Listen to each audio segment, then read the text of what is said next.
call the regularly scheduled meeting of the Lake Forest Planning Commission for January the 24th, 2013 to order, and let the record reflect that all 5 commissioners are present.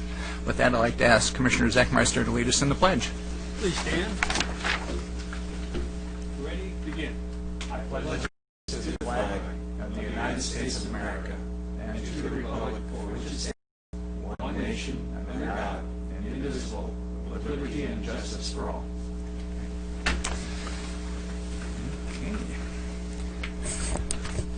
We start with our public comment section, and this is the point of the meeting where we would allow anyone who wants to speak on an item that's not on tonight's agenda to address the Commission. You have to keep in mind that if there is any such, that we can't take any action on it, but we'd love to have your comments. Is there anyone in the audience that would like to do so? All right, good. This is on items that are not on tonight's agenda, correct? That is correct. If it's on the agenda, we'll get to you in a little bit. Okay, great. I'm sorry? Yeah, you want to tell us what it is, just so we can confirm?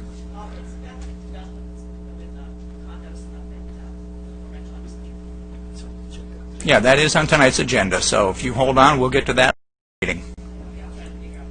Okay, sounds good. All right. Okay, so then we'll move on to our presentation items. Before we get started this evening, I'd like to introduce Scott Smith. He's sitting in this evening for Mal Richardson. Our first presentation item this evening is the Code Enforcement Activity Report for the 4th quarter and the annual 2012 summary. And Luke Kirk is here with that presentation. Thank you, Gail. Good evening, Chair Verplank and members of the Commission. I know we've got a busy evening tonight, so I'm going to abridge my report a little bit in order that you may ask questions at the end if you so desire. This is the 4th quarter summary and annual report for the Code Enforcement Division, and it summarizes our activity for the period commencing January 1st, 2012 and ending December 31st, 2012. During the 4th quarter, we added 131 new cases to the 156 caseload carried over from the 3rd quarter, and we closed 152 cases during the same period. In 2012, we managed a caseload of 853 active cases. That is 769 new cases, plus 84 carried over from 2011, most of which involved property maintenance, public nuisances, and signage. As of December 31st, 2012, Code Enforcement had successfully resolved and closed 718 of these cases.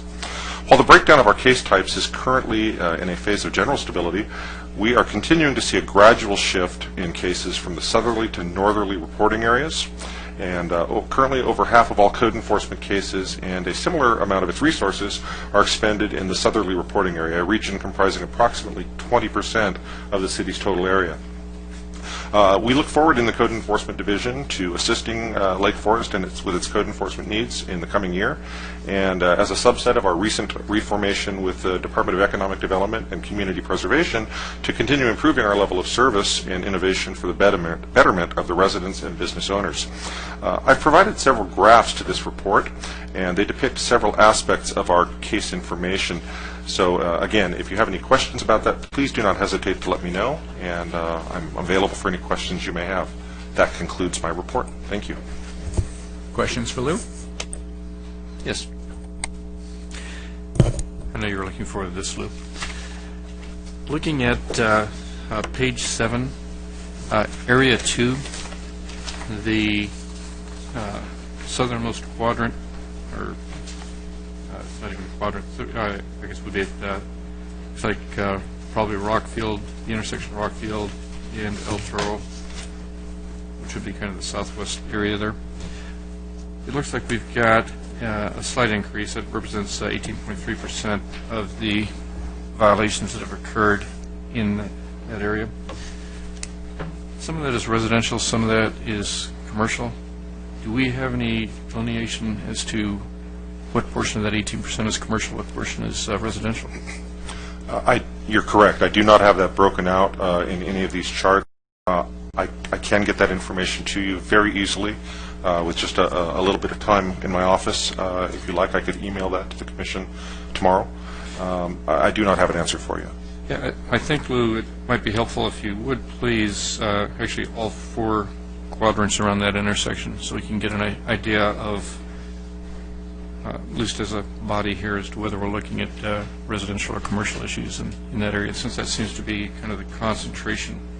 I'd be happy to expand on that information and give it to you. That'd be great. Thank you, Lon. Thank you. Any other questions? I know.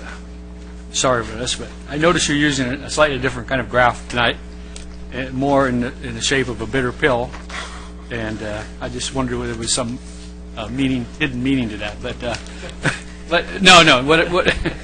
What I really wanted to say is that, Lou, I think you guys have done a great job over the last few years. Code enforcement in Lake Forest has always been difficult.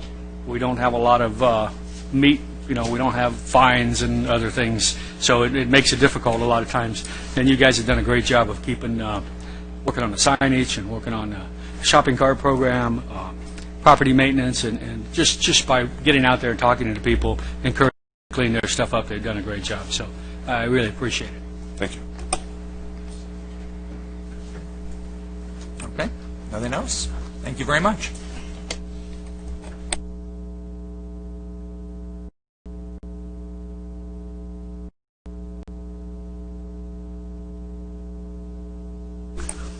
That takes care of that presentation. That will then move us on to our consent calendar. Motion to approve. Second.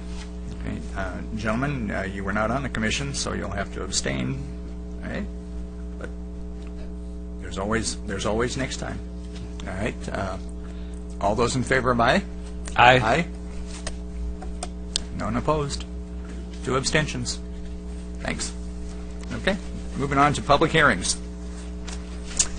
Our first item this evening is adoption of an ordinance amending zoning code provisions relating to emergency shelters and transitional and supportive housing.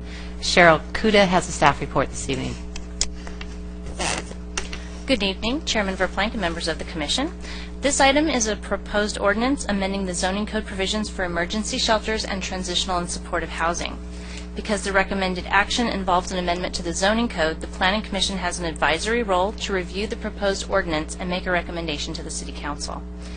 In 2007, the state legislature passed a law commonly known as SB 2, which requires cities to address emergency shelters and transitional and supportive housing in local zoning codes. In 2010, the city's housing element included programs which committed to update the zoning code for consistency with SB 2.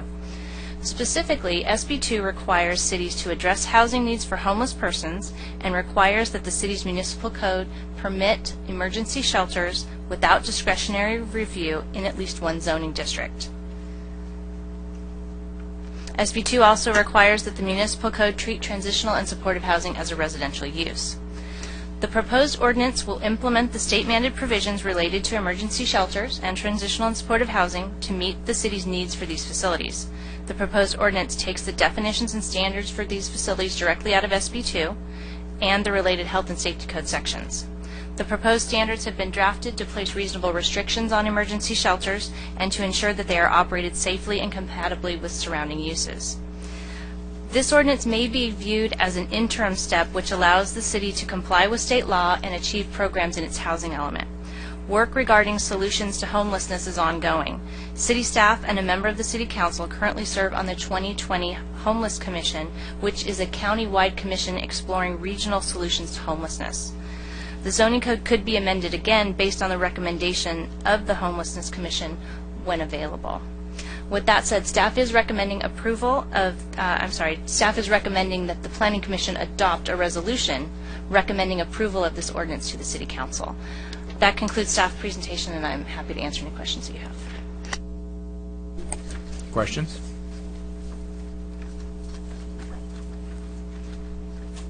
Hi, thank you. I do have a couple of quick questions.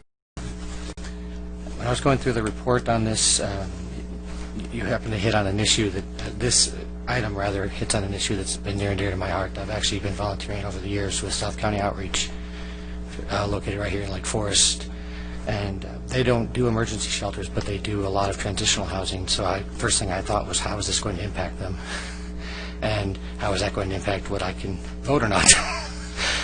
Having not a vested interest, but a good, a relationship with that organization, and it doesn't.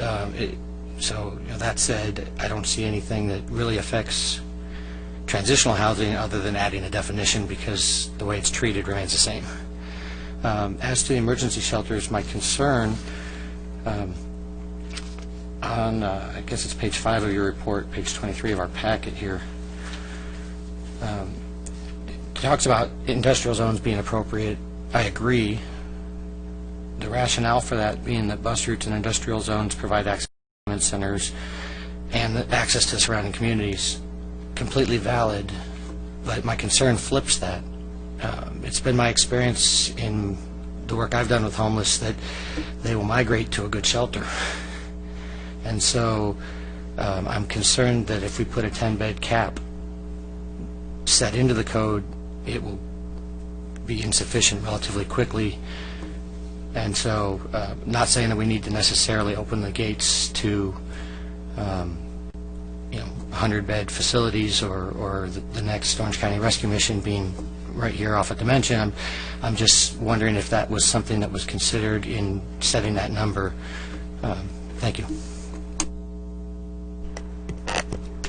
Thank you, Chairman Verplank.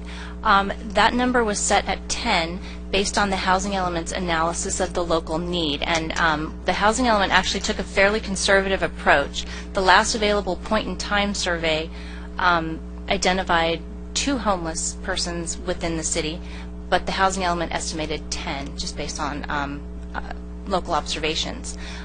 So what SB2 requires is that we set the standards to meet the local need, and so we set it at 10 because that was the number that was established in our housing element.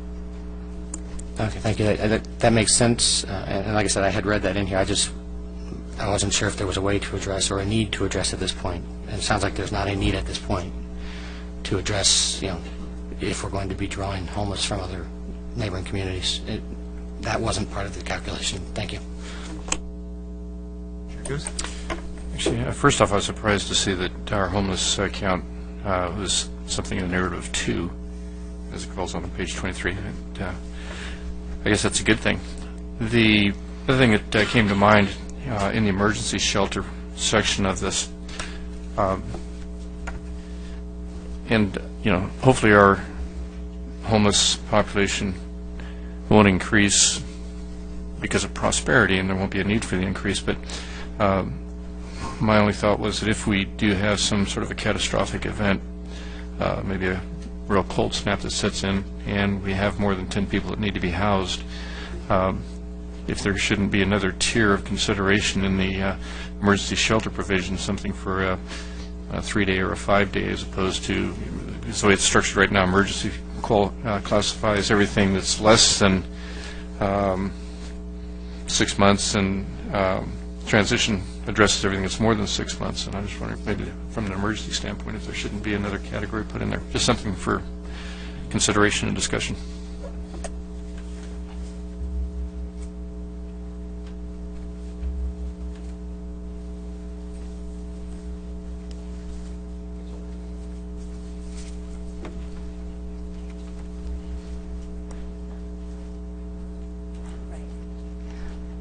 Would you like With that, are we looking to make a motion? Well, no. Did you want to respond to that? I can address that. Okay. If you remember back to the Santiago fires, there was a different type of emergency shelter set up by the Red Cross at El Toro High School, and things like that are still available for short-term catastrophic events, if that's what you're... Yeah, and I probably, when I said catastrophic, I used the wrong, maybe a severe weather condition, where maybe we really have 15 homeless people, or 20 all of a sudden show up at a facility, that we should have some sort of a provision where, in some sort of an adverse situation, that we would have a 3-day or a 5-day. Maybe the state structure doesn't allow for that, but just something to throw out to consider, just to give us that extra cushion to be able to address emergency situations other than community catastrophic events. I'm thinking more like weather-related, something that would drive people inside. Okay, any more questions for staff? Okay. along those same lines, and as was mentioned earlier, my thought in all this was is involving the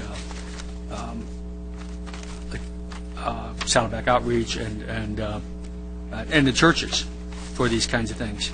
And I just wanted to make sure. I mean, we've set aside.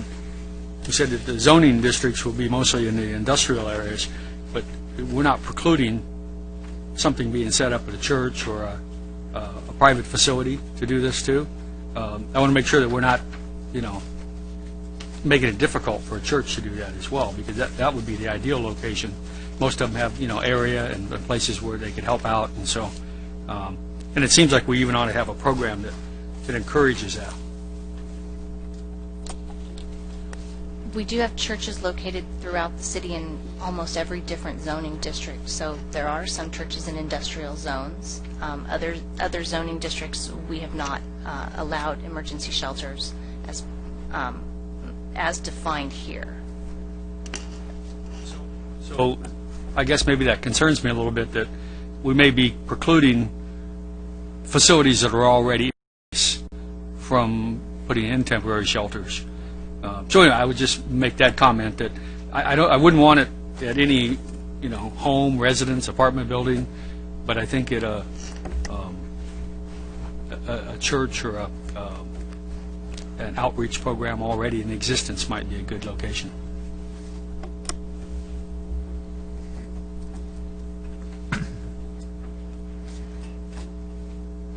That raises a question, and I'm glad you brought it up, Meister.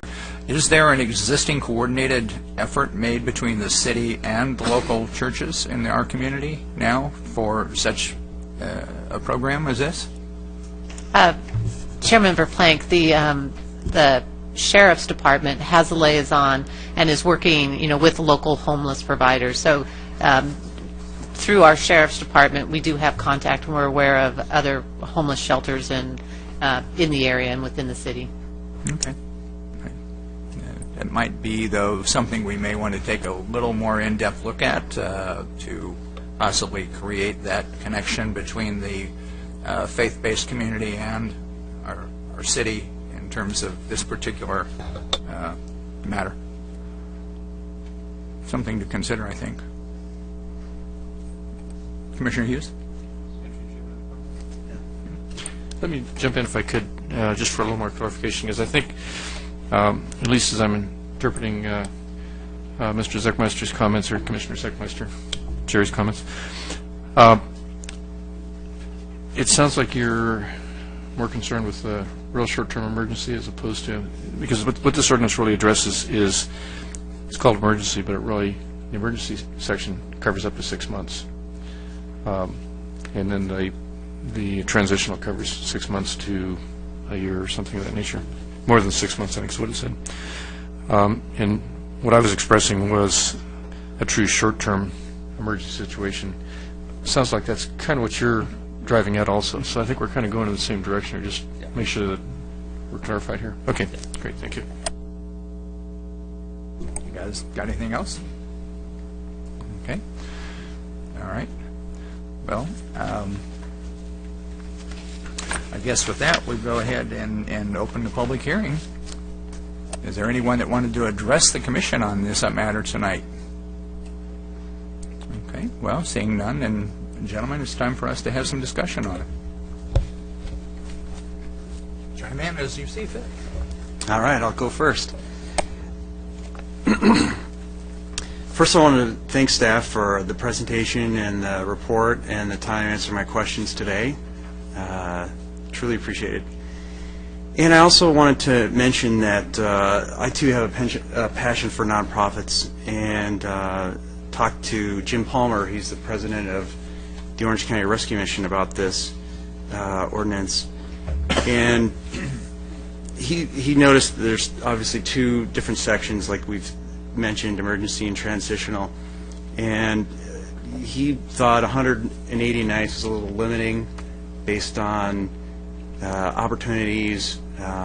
He mentioned just a lady, not by name, but with children, that really was trying to turn her life around, and he thought kind of 2.5 years would be a little bit better. He also mentioned just the concern about the size. You know, economies of scale, 100 beds is a little bit better. He thought parking usually would be a little bit better at one spot for every 10 beds instead of one for every 3, and to have 24 hours, like I said, for some of the counseling, skill, you know, occupational skill training that they conduct. But I guess I want to make sure that I say, I have some comments here, that I would be comfortable moving staff's recommendation, but with the caveat that we also communicate to the council those concerns. So, or if there's other discussion items, you know, that we coalesce around. So that's my 2 cents.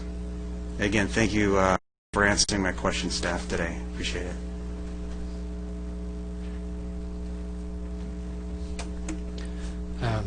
Well, again, I would also just like to thank, in the short time that I've been dealing with staff, it's been, as I mentioned to Commissioner Hughes when I first got here, it's been stunning to me how efficient things have been. That I was appointed last week and already have everything in place and with time to get through it, and so I really appreciate that effort. I also reached out to someone that I know in the community that serves this community, and I contacted Ed Ewart, who is the former executive director of South County Outreach, just to get his opinion on whether or not he thought this would be too limiting. And you know, he kind of informed me that they do, like I said, transitional housing, but they don't do emergency shelters. But that he thought, in all honesty, 10 beds is better than no beds, and he wouldn't get. He said anything that's a step in the right direction was a good thing, and asked me to relay that. So, other than the questions I asked you, those are my main concerns. So, thank you. Commissioner Zachmeister, Hughes? You know, I think all of my concerns have been expressed, and I think the concerns of the other commissioners have been expressed. I think that unless somebody has, Terry, unless you have something to add, I'd like to go ahead and just make a motion. I'd like to see us Okay. pursue that.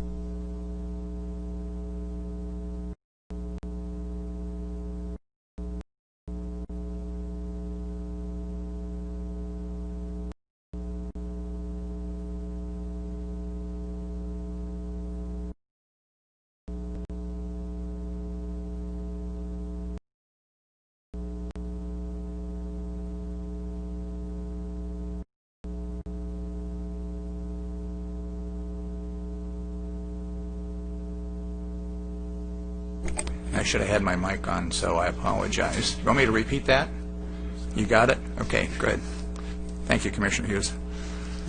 Okay, with that, I'll make a motion that we recommend the ordinance to City Council with the added comments for suggested amendments as each of the commissioners have expressed here up to this point. Rather than to recite each of the comments, I think you probably have the essence of each. Okay, and close the public hearing. I'll second. Okay, moved in second. All in favor? Aye. Any opposed? Oh, and just for the record, this is for both. We should have clarified this is for both. We didn't separate the ordinance for emergency and for transitional. Right, okay. We got that clarified. Okay, great. Thank you. Okay. Our next public hearing item is a plan sign program for the Lake Forest Town Center Shopping Center. And Carrie Ty is here this evening with a report on this item. Thank you. Good evening, Chair Verplank and members of the Planning Commission. Welcome to the new Planning Commissioners. Before you tonight is a plan sign program for the Lake Forest Town Center Shopping Center at Lake Forest Drive and Muirlands Boulevard. There was a plan sign program for the center when it was built in the early 1990s, and there was a subsequent amendment to that, and this plan sign program is intended to replace the previous two, and we're going to start anew here. So the shopping center had recently come under new ownership, and the applicant is applying for this new plan sign program in order to update the signs in the center. And just a bit of background on plan sign programs. Plan sign programs are intended to establish a coordinated and comprehensive sign program for centers, whether they're industrial or commercial, so they don't have this hodgepodge, uncoordinated look. And sign programs are also a way for properties to be granted some flexibility from the city sign code in order to customize the signage for a center. You know, I mean, there are signage development standards, but all centers aren't created equal, and so this allows for a little bit of flexibility. And the current proposal, like I mentioned, is to update the signs, and there's three types of signs that this would pertain to. The first is the monument signs. There are two existing monument signs, and this sign program proposes to update the design of those as well as add an additional one. The design would go from there's a picture of it in your staff report, but a relatively rectangular concrete sort of form to a decorative sign that has a stacked stone base and a curved cap feature, and also it would allow for 4 tenant panels. The current one really is only allows for 2. The sign program also includes new standards for wall signs, and that would be a designation of specific colors as well as a selection of limited fonts in order for the signs to look somewhat like each other. And lastly, it proposes 3 directional signs in order to direct the motorists and pedestrians throughout the interior of the center. And I mentioned that there are some flexibility requests here, and the first pertains to monument signs. Like I mentioned, there are currently 2 signs, and the applicant is requesting a third. The reason for this is that the placement of the signalized entrance at the center is at the far west end of the center right now, and anybody traveling to the center from the freeway can't use that signalized entrance because the sign is past that. And once you get to Muirlands, you can't make a U-turn. But if you make a left on Muirlands, you can't make a left into the driveway on Muirlands. There's no left turn either. So you've basically missed every chance. And so the configuration of the signalized entrance in relationship to the center justified the request for the third monument sign, and staff does support that request. The second exception pertains to monument sign height. Just for reference, for anybody who went out there or has the picture, the existing sign is about 6 feet tall, and that's not counting the base area. It's kind of located on a slope. And in order to accommodate the new design, the applicant is proposing an 8-foot tall sign. The sign code currently allows 7. And because the additional height requested can accommodate the capped feature, by the way, we do measure the height from the top of the curve, not the bottom part, as well as to accommodate the stacked stone base, staff does support that request as well. The third exception pertains to only one of the wall signs, and that would be for the major tenant space, which is in the space formerly occupied by Staples. It's currently vacant. Due to the space's location at the very rear of the center, and its visibility is hindered by both the Seattle's Best Coffee multi-tenant building in the front, as well as, I believe it's Mimi's, and there's some trees, parking lots full of trees. Visibility to that building is somewhat limited from the street, and the applicant is requesting a larger wall signage formula of a 1.5 square footage per lineal feet, and I'll explain that in a minute, instead of the typical 1-to-1. So right now, I don't have the exact number, but the building is about 150 feet wide or so, give or take. And under the city sign code, they'd be allowed 150 square feet of signage. Under a 1.5, they'd be allowed, what is that, like 225 or something. But the maximum is 200, whatever formula you use, and it would still fall under that maximum. It would also fall under the other existing sign code provisions for wall signs, such as letter height, such as the placement of the sign to ensure that it's centered on the fascia, and like I said, the overall maximum square footage. So in summary, the proposed plan sign program will establish a coordinated update design for the signage in the center, while requesting 3 areas of flexibility for the sign code standards due to some of the site challenges. Staff does support this plan sign program request. And at this point, I can take any questions you have, and for your information, the applicant team is also in the audience. Thank you. Questions for staff? Yes. Hey, Carrie.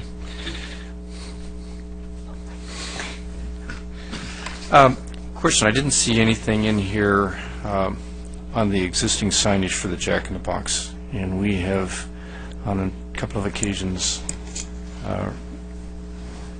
reviewed and made judgments on sign programs for the Jack in the Box. I'd like to be able to understand the difference between what's being proposed and what we have approved for Jack in the Box at this point. I don't have my old files, so I'm going strictly from memory, and even though my memory's perfect, my recall's not, so I might depend on that. Okay. Let me get there.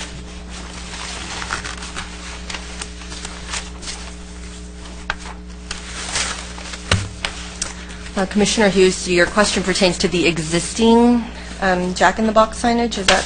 Specifically, the difference between what's being proposed and what is currently regulated by prior approvals. Sure, okay.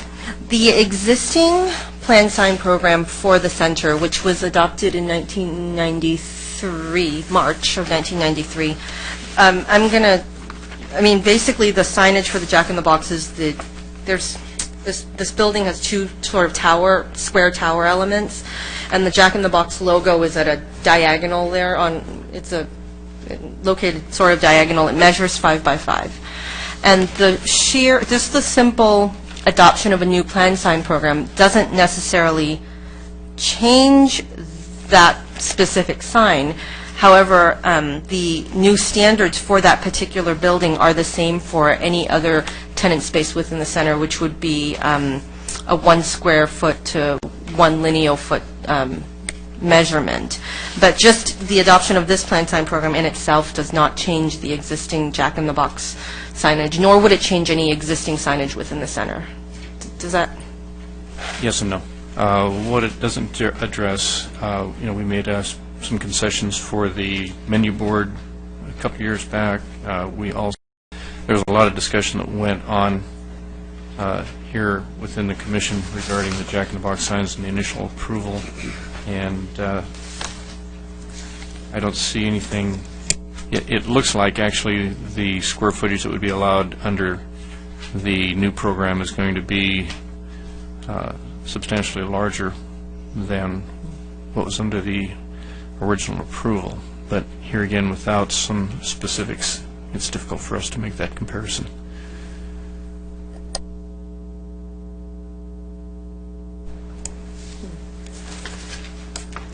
I don't know that I apologize. I don't know that I'm familiar with with a special request for pertaining to the drive-through signage. I believe there was. I could be wrong, but I thought we No, had, this goes back Okay. 5 or 6 years now, I believe. It's been a while. Carrie, perhaps is in the original plan sign program, was there any mention of menu board signage?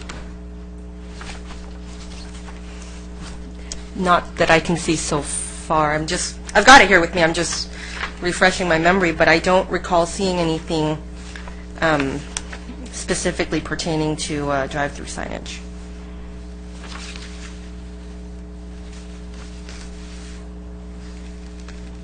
Okay, if you want to just check that, and we can discuss that when it comes Sure. back. Other questions for staff? I had a couple things came to mind when I looked at this. I'm used to plan sign programs being a little more specific. This one gives a lot of options, it seems like, specifically in the different fonts. That kind of bothers me a little bit. I'd like to see something more consistent. It says Arial, Swiss, Halavita, Times New Roman. I mean, those are all substantially different types of fonts. Now, I understand if we're going to have logos and allow logos, then that could be any type of font or shape or whatever, and that's appropriate. But I think the fonts ought to be more limited, and you can help me if that's not been the case in others. If we've done that in other sign programs, that's fine. But I know for my building and some of the other places around the area, we have one font, and that's it. I was going to comment that on the commercial buildings, on the commercial centers, over the years, as we've renovated so many of the shopping centers in town. The standard tends more towards much more flexibility and not that, not the sameness of the signage. The industrial project's a little bit different. It's very crisp and clean signage concept. But if you recall the signage in the Orchard, many different font types, many different colors.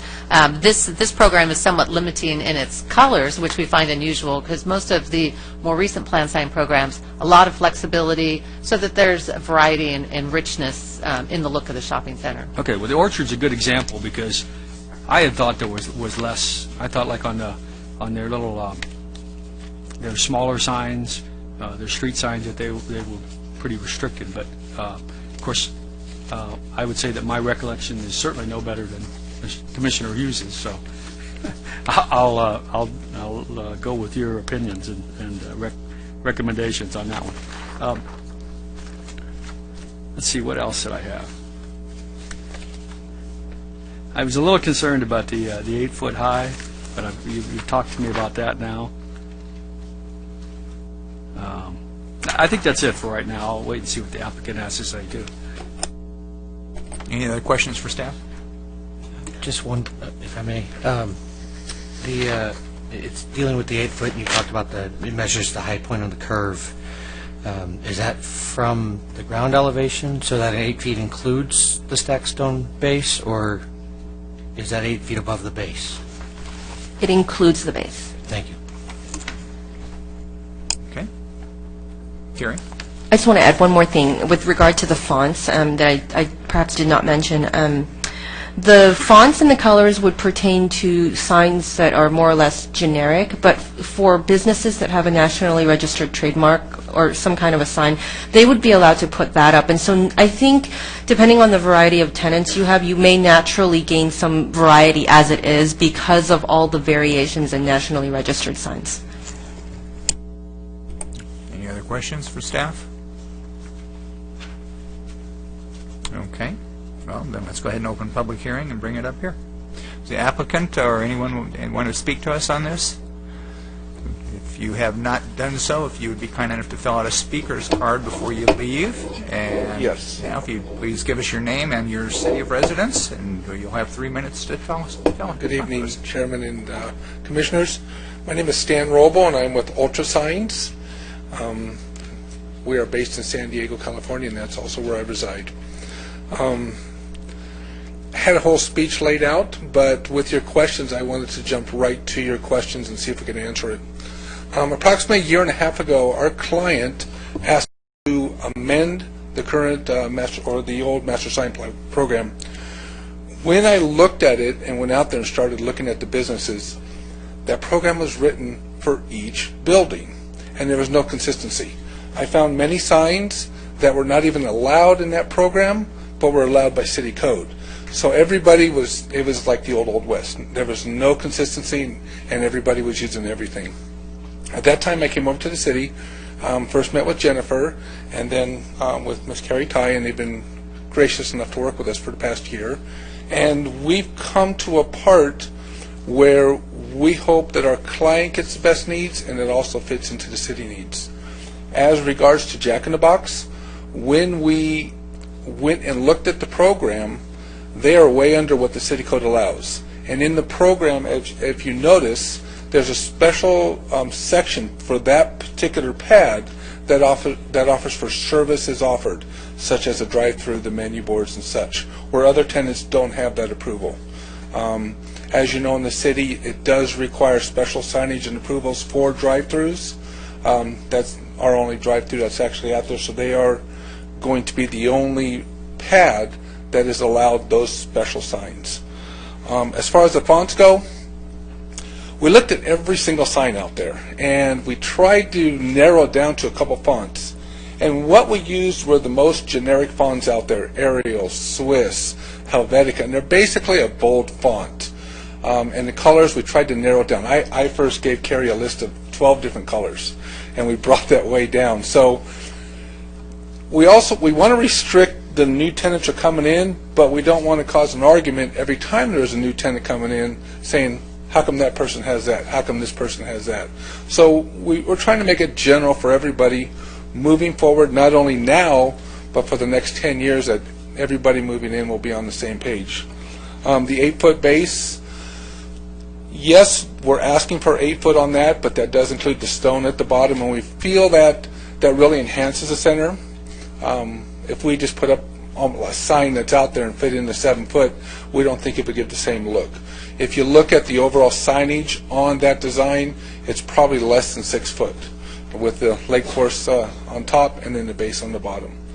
Myself and the property owners are here asking for your support today and approval.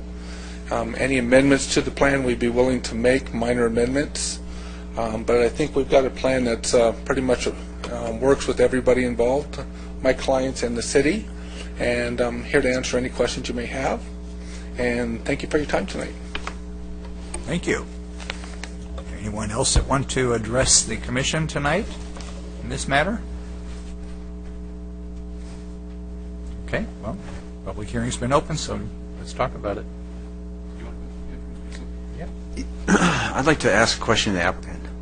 Okay.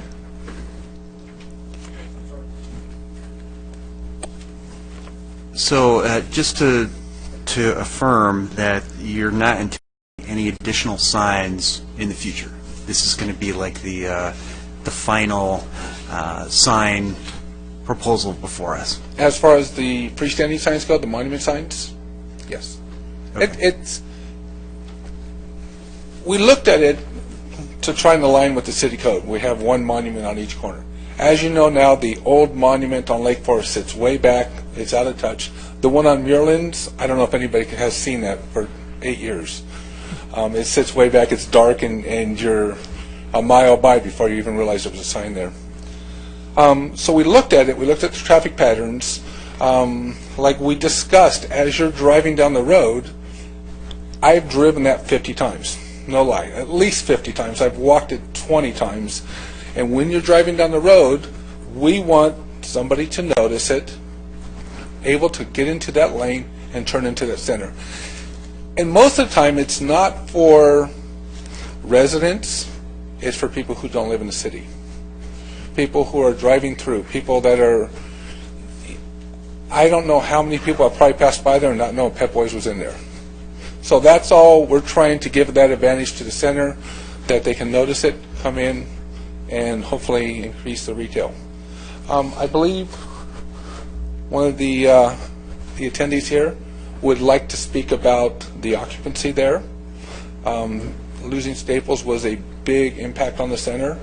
They are in lease negotiations trying to get some more retailers in there. Right now they're at 60% occupancy, and some of the retailers' leases up, and they may drop to 40%. So with this program, we're hoping to generate more retailers in there. It's a great center, and we just want to get people in there and shop more in that center and stay in that center. That's our whole goal. Thank you, and thank you for coming tonight. Thank you. Stan, we have a question. Looking at your sign locations for your interior signs, I've got a problem with two of the signs. I can be very specific with these. You have one interior directional sign that is across the drive aisle from pad number 1. Mm-hmm. I was broadsided at that intersection. Okay. In the parking lot. You're now proposing to put a sign there that's going to further obstruct the view of people crossing there. Let me finish, please. No problem. I think you would do a greater service to your tenants and have a much safer situation there if you would simply take and move that sign to the planter aisle just to the north. So, and it's probably going to give your people entering much better visibility of that sign. It's going to give them, once they approach that little driveway intersection, it's going to give them better visibility of the sign. If you've got a car parked next to that sign, it's going to obstruct your lower panels of your sign, defeating the purpose of your sign, also adding to the safety concern. So my suggestion would be to move that sign to the other side, and something similar with the sign that you have coming in off of Muirlands, positioning that to the right side of the drive aisle as opposed to the left side of the drive aisle, once again for visibility and for safety concerns. You've got a sign there right now that's a hazardous situation, people trying to back out of there. You put a sign there, people trying to back out of there are going to have no visibility of the traffic. And as you know, the traffic comes up and around a corner there, so it's very hard to see anyway. So now you're cutting that line of sight down to just a few feet. So you've got two situations with your interior signage, directional signage, where you've created what I think are significant safety hazards, and you would serve your clients better, both from a visibility and from a safety standpoint, reconsidering the locations of both of those signs. We are not married to any one of those locations. The directional signs were basically intended because of the landscaping there. I've driven that many times, I'm sure you have, when it's hard to see even the back tenants what's there. We are not married to those locations. If you can advise on a better location since you live in the area, we have no problem moving any of those directional signs. Anybody else? I think the property owner wants to say a quick word. Okay, great.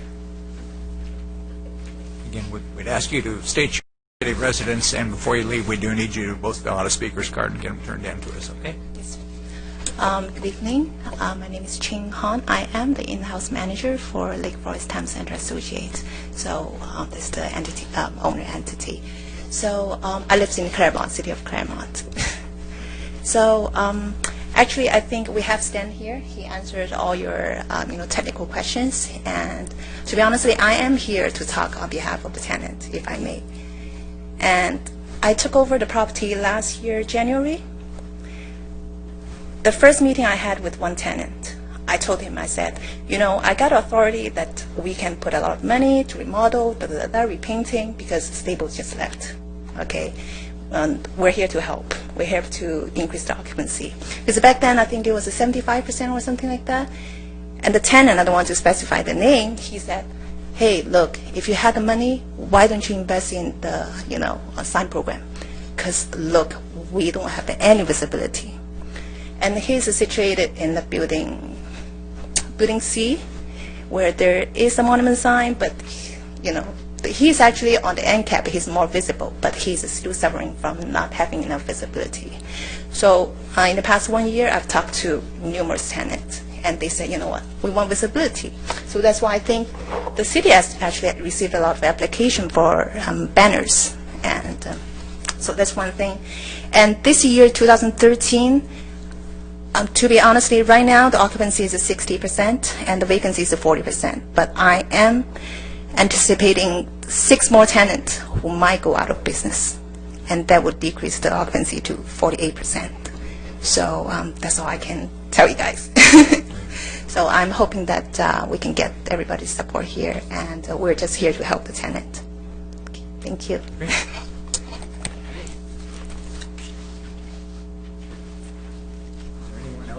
Is there anyone else that wanted to address the commission on this item? Okay, well, let's talk about it. I'll open it up. Being professional as long as I am. I can accept the sign height, and I'm usually adamant about not accepting sign height. The one thing that I would want to make sure is that the maximum height is measured from the low point of a slope, and I think the signs on both Lake Forest and on Muirlands are on sloped ground. So I don't want to see we're going from the high edge of the slope going up to the top of the sign. If we're going to take consideration of that measurement, it would be an absolute, meaning take it from the lowest elevation point to the highest elevation point. I actually personally think the signs could be reduced a little in height by reducing the height of the 2 major tenants. Looking at what's out there now, I'm adamant about the interior directional sign locations.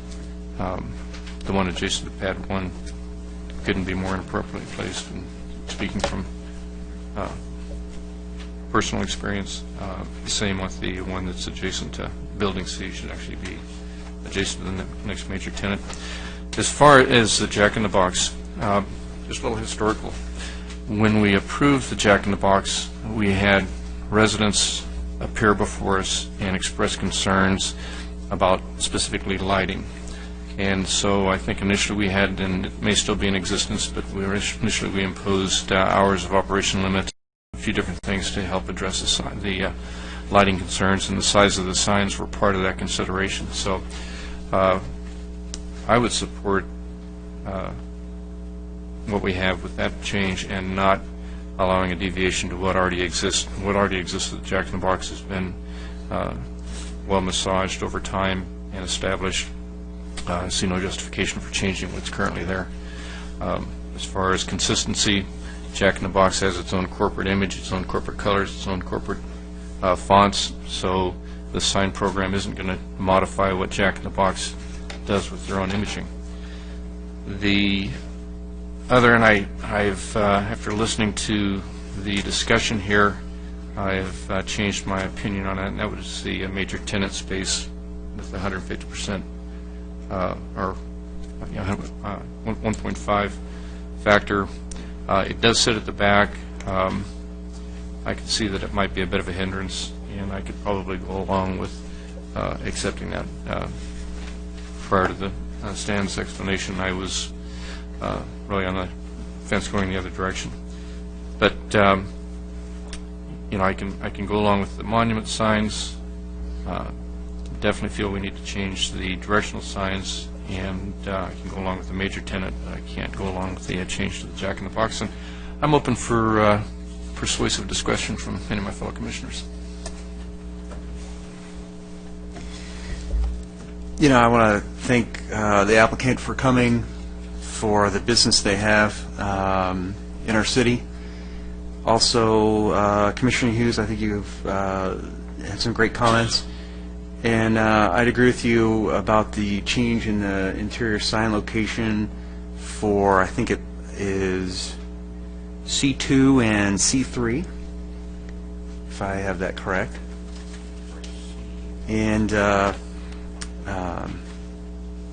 like the signs, so I'm okay with the remaining part of the staff's proposal.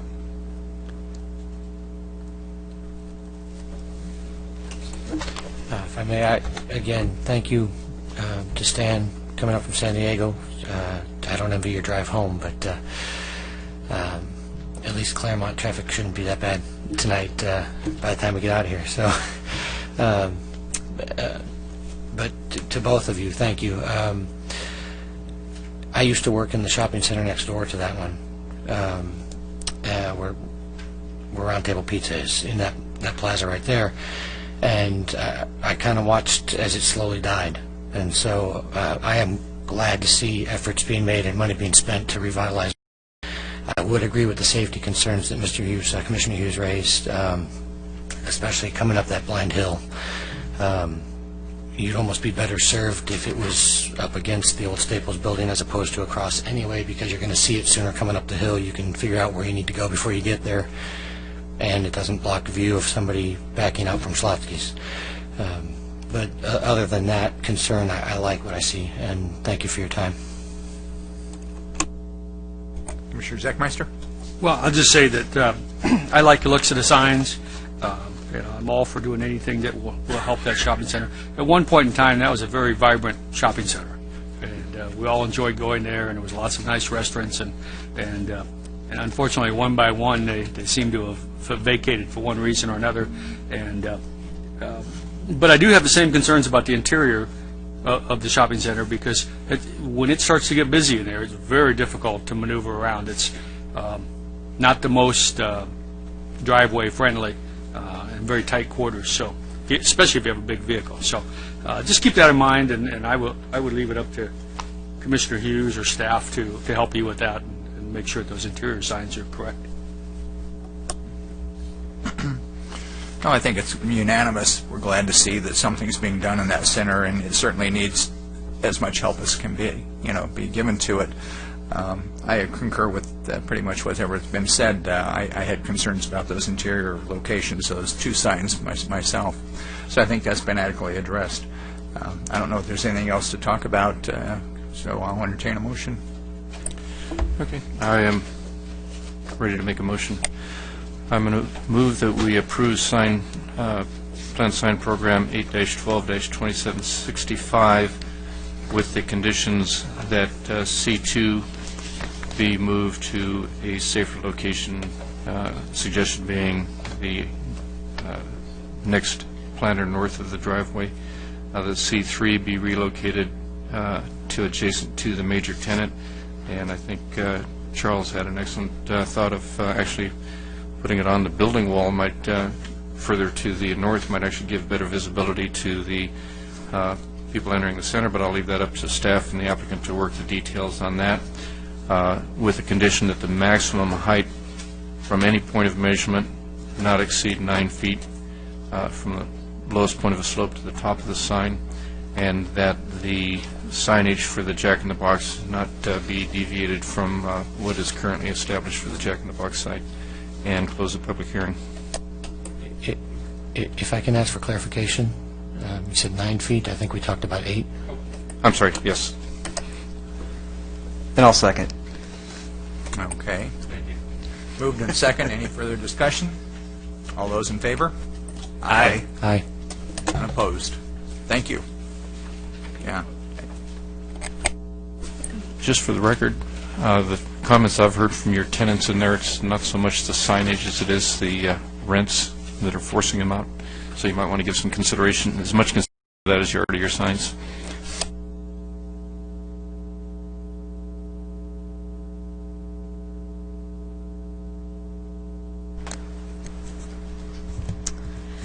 Our next item, items 5 and 6 are both discussion items.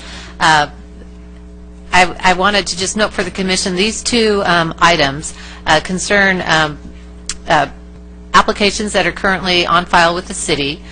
This is not a public hearing this evening on these projects, nor will any vote be taken. This is an opportunity for the applicants to receive feedback from the Planning Commission relative to their proposed site plans, their architecture, and the various project features that they've been working with. We anticipate that public hearings will be held in the next several months on the projects, and there will be several applications that will come forward to the Planning Commission, including a general plan amendment, zone change, a site development permit, and a development agreement.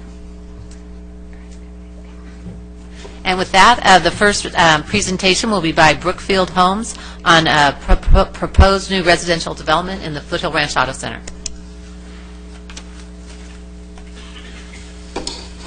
Thank you, Gail and Cheryl. Thanks, staff, for getting us to this point in the process. And Mr. Chairman, members of the Commission, thank you for allowing us to have a study session. We really appreciate being here and have an opportunity to present a little bit, to talk a little bit about the communities. Here's what we're going to do, and this is subject to edit by anybody. So we thought, first of all, we would have a part one that I would go through quickly, which is a little bit about Brookfield, an overview of the community, history of the property, smart growth, walkability, plan and open space, and then pause at that time for some questions. But the number one thing we'd like to do is to get some feedback from the Commission, if you guys think it's appropriate. What are you looking to get out of this in this discussion? Is it parking? Is it architecture? Is it elevations? Because we can kind of help morph this thing as we go through to be able to address your concerns up front. So we'd like to take 2 minutes and do that before we get started. And then part two is going to be the details, and we can get into as much or as little detail as you'd like to get into, but things like edge conditions, traffic, garage space, parking, development fees, school benefits, etc. So so I'll leave it up to Mr. Chairman here. Would you guys like to take a few minutes and tell us what you would like to, what you'd like us to have it to address in this meeting? Well, my viewpoint's this is your time, and what do you think you need to tell us that's going to get us excited about your project? We think we have it in here, but we thought just in case we didn't, we would ask. Well, we'll certainly let you know if there's something that comes up. So like I said, this is your time, so take your show and let's see what it says. Okay, very well. Thank you. First of all, let's talk just a few seconds about Brookfield Residential. We are a land developer and home builder. We operate in 10 North American markets. 3 of those markets are in Canada. The rest are in the U.S. We have divisions up and down the coast of California. Craig, Christina, and I are here with Brookfield Residential. We're in the Southern California division. We do about 300 to 500 homes a year in Southern California, and then if you include San Diego, you'd add another 200 to that. So we're the local arm of Brookfield Residential. What we'd like to start with is a little overview, a little video that was done for the project. This will give you a really good 30,000-foot view of what's going on here, and then we'll proceed after that. Oh, Craigie, that didn't work. Let's see if we can get it to work.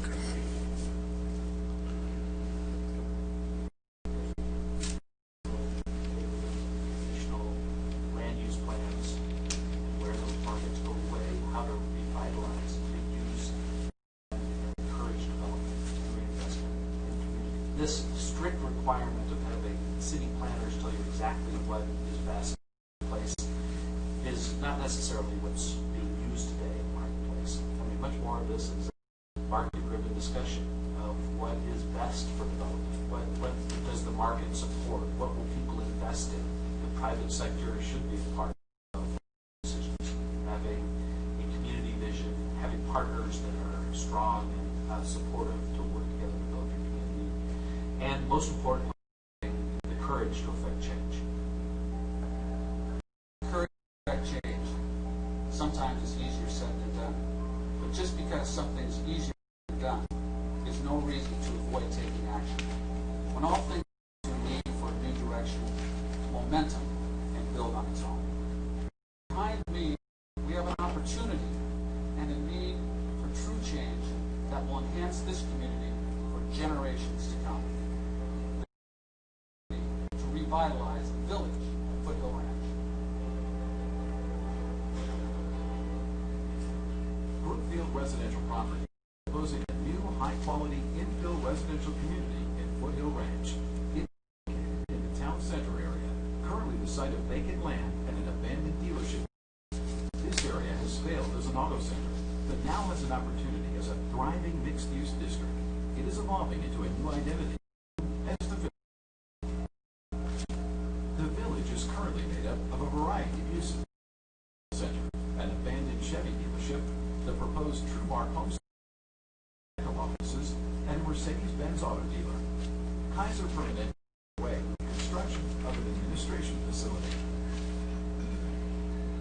Yet several areas of the village are dragging down property values, harming existing businesses, and preventing a full economic recovery from taking place. Among unused or empty parcels, the abandoned auto centers are the biggest offenders. Most properties have transitioned to land uses reflecting the new economy. Properties remain vacant, remnants of a failed auto center. Create a mixed-use, economically viable, vibrant village where people can shop, live, work, and play. The community will bring a wide range of home size and price points within comfortable walking distance of shopping, education, recreation, and transit opportunities. The neighborhood proposed by Brookfield will include 151 homes starting in the 300,000s. It will provide much-needed first-time homeownership opportunities for Lake Forest's younger generation. Although the community meets all of its parking requirements within its boundaries, 24 additional guest parking spaces will be allowed on the public street. There will be a new plaza and park area located at the corner of Bake and Portola, promoting passive recreational use and pedestrian connectivity.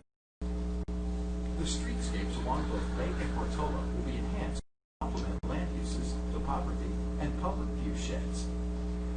The community will have a located recreation and gathering area with amenities that promote relaxation, and community formation. This area is planned for outdoor living, dining space, pool and spa, and landscape areas. These future residents will enjoy coming home to a beautiful, livable, mixed-use neighborhood. Once home, a wide variety of community amenities easily accessible by walking or biking. Families who own houses, buy, shop, play, pay sales tax, enjoy the amenities of a great city. And that's why housing is very important. Economic prosperity of your local communities.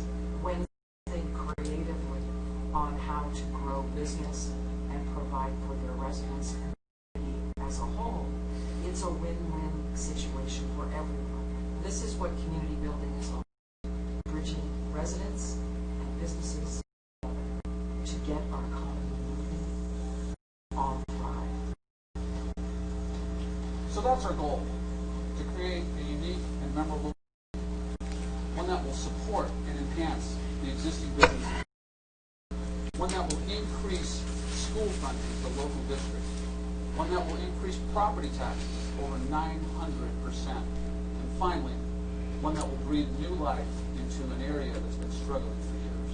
Please help our community achieve this positive change.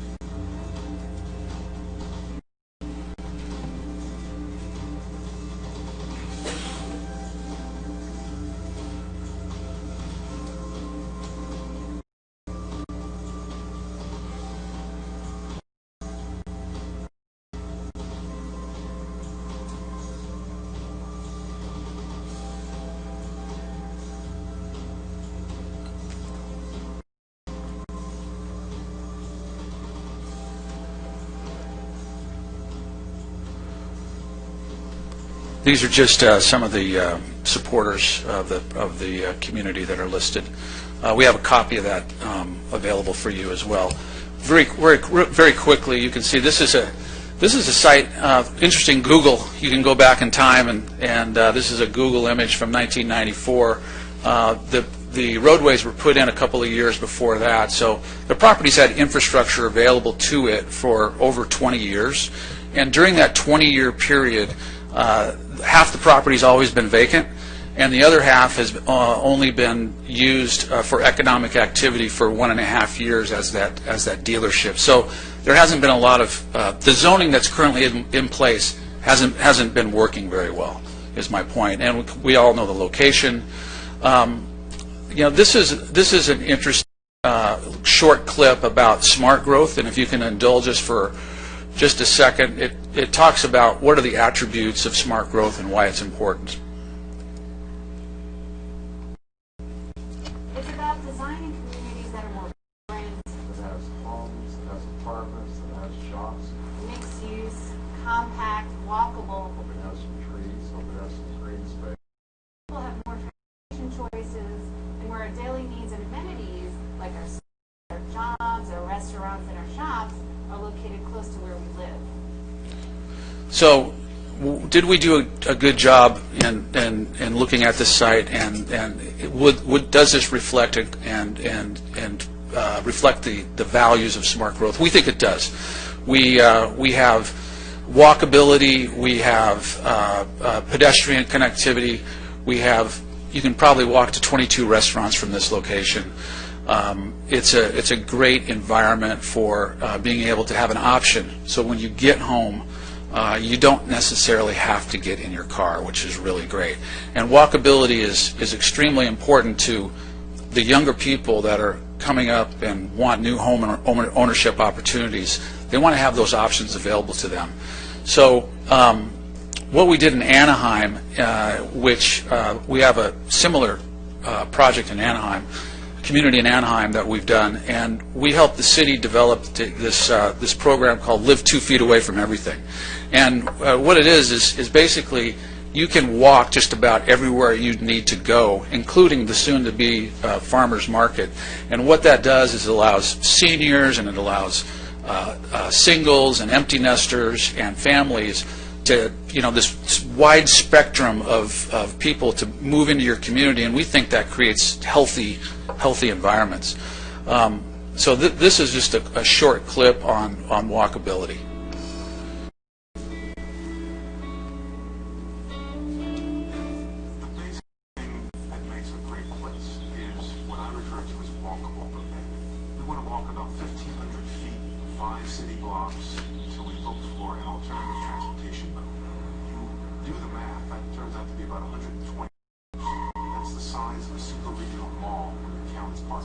Walkability is maybe a 1 mile radius around the home where you can get all of your citizens and really have the lion's share of your social activity and perhaps in the woods as well.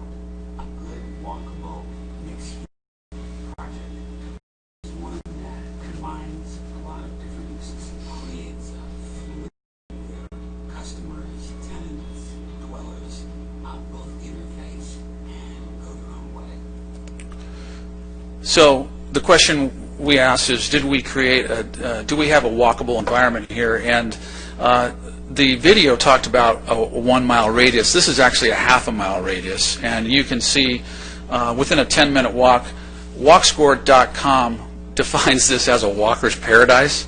I'm not quite sure if it's that, but it does score extremely high on the walk score, and you can see some of the places you can get to without getting in your car, including the grocery store and the parks and the schools, and so it's a great opportunity. This is the site plan itself that you saw in the video. 151 homes. There's 11 different buildings that are adjacent to these two entrances and this private street that comes through the community. We also have these two recreation areas, one central recreation area and the other up here, which is going to be more passive. The one part of this plan that's very that's going to attract a lot of people, we believe, and create again that healthy environment is the accessibility aspect of it. 28% of the units are ground floor flats, and so there's no stairs involved. And we think that'll be a big value to seniors and to empty nesters and create that broad spectrum. This is a little bit about the recreation center, and in this location you can see the pool. There will be an indoor-outdoor environment at the clubhouse, and you can see how that sort of functions in here.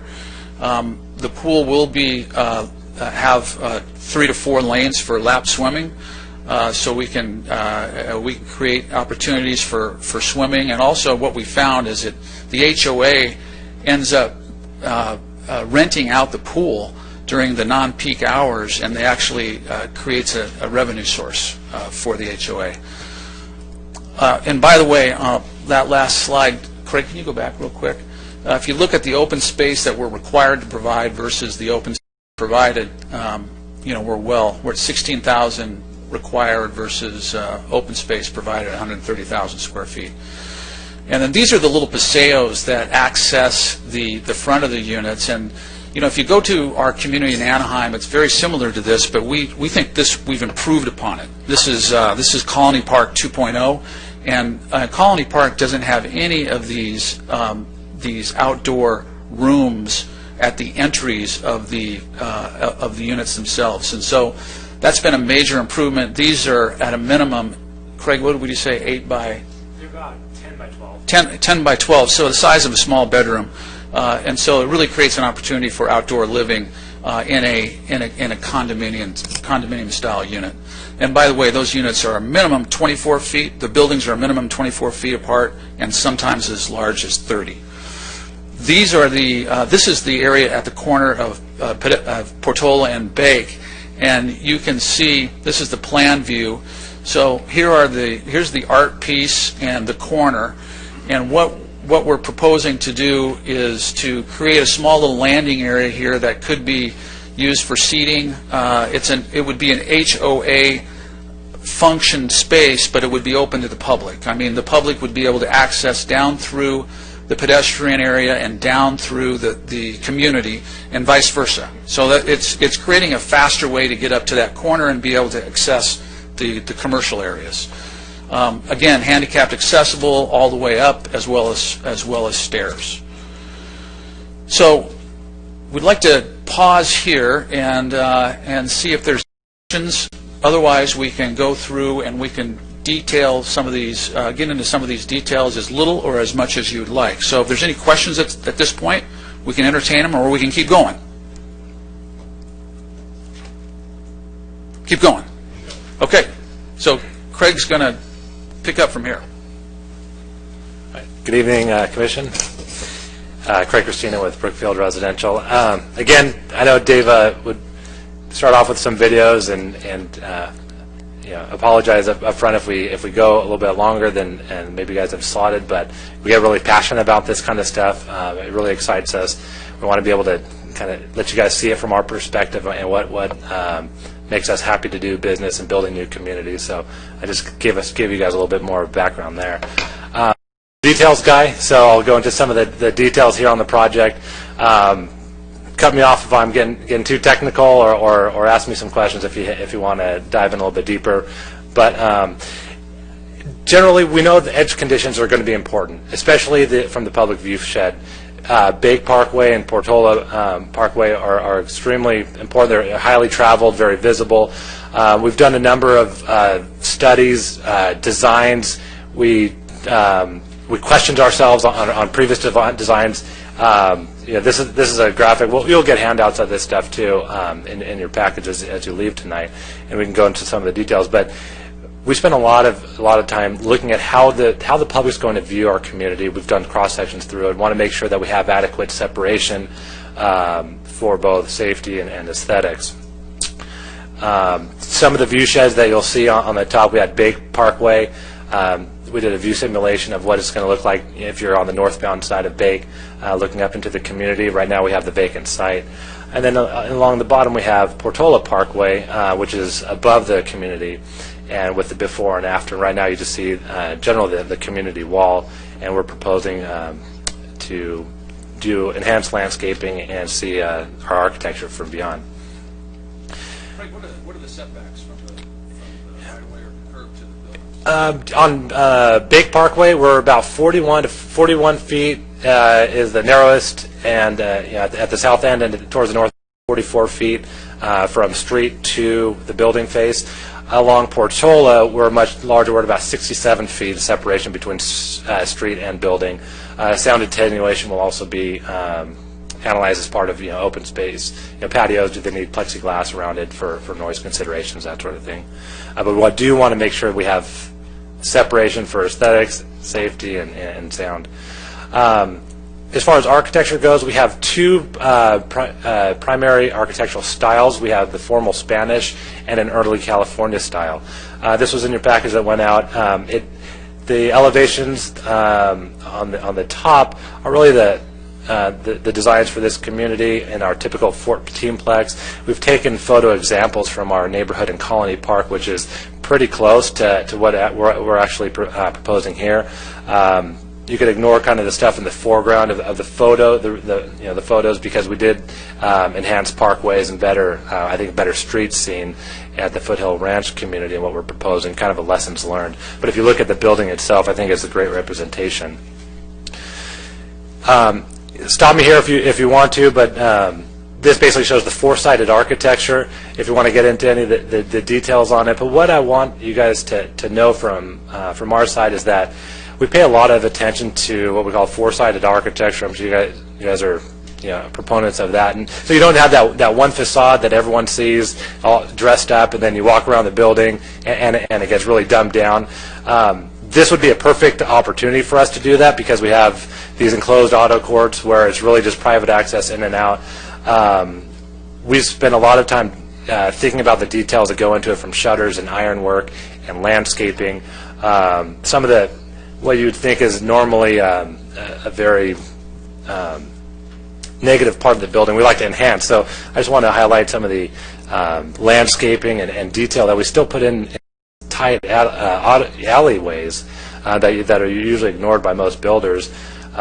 Still with the exposed wood, landscaping, wrought iron treatments, and lights within that area, as well as decorative paving or pavers within that auto court. So it feels a little bit more homey instead of this asphalt parking alley.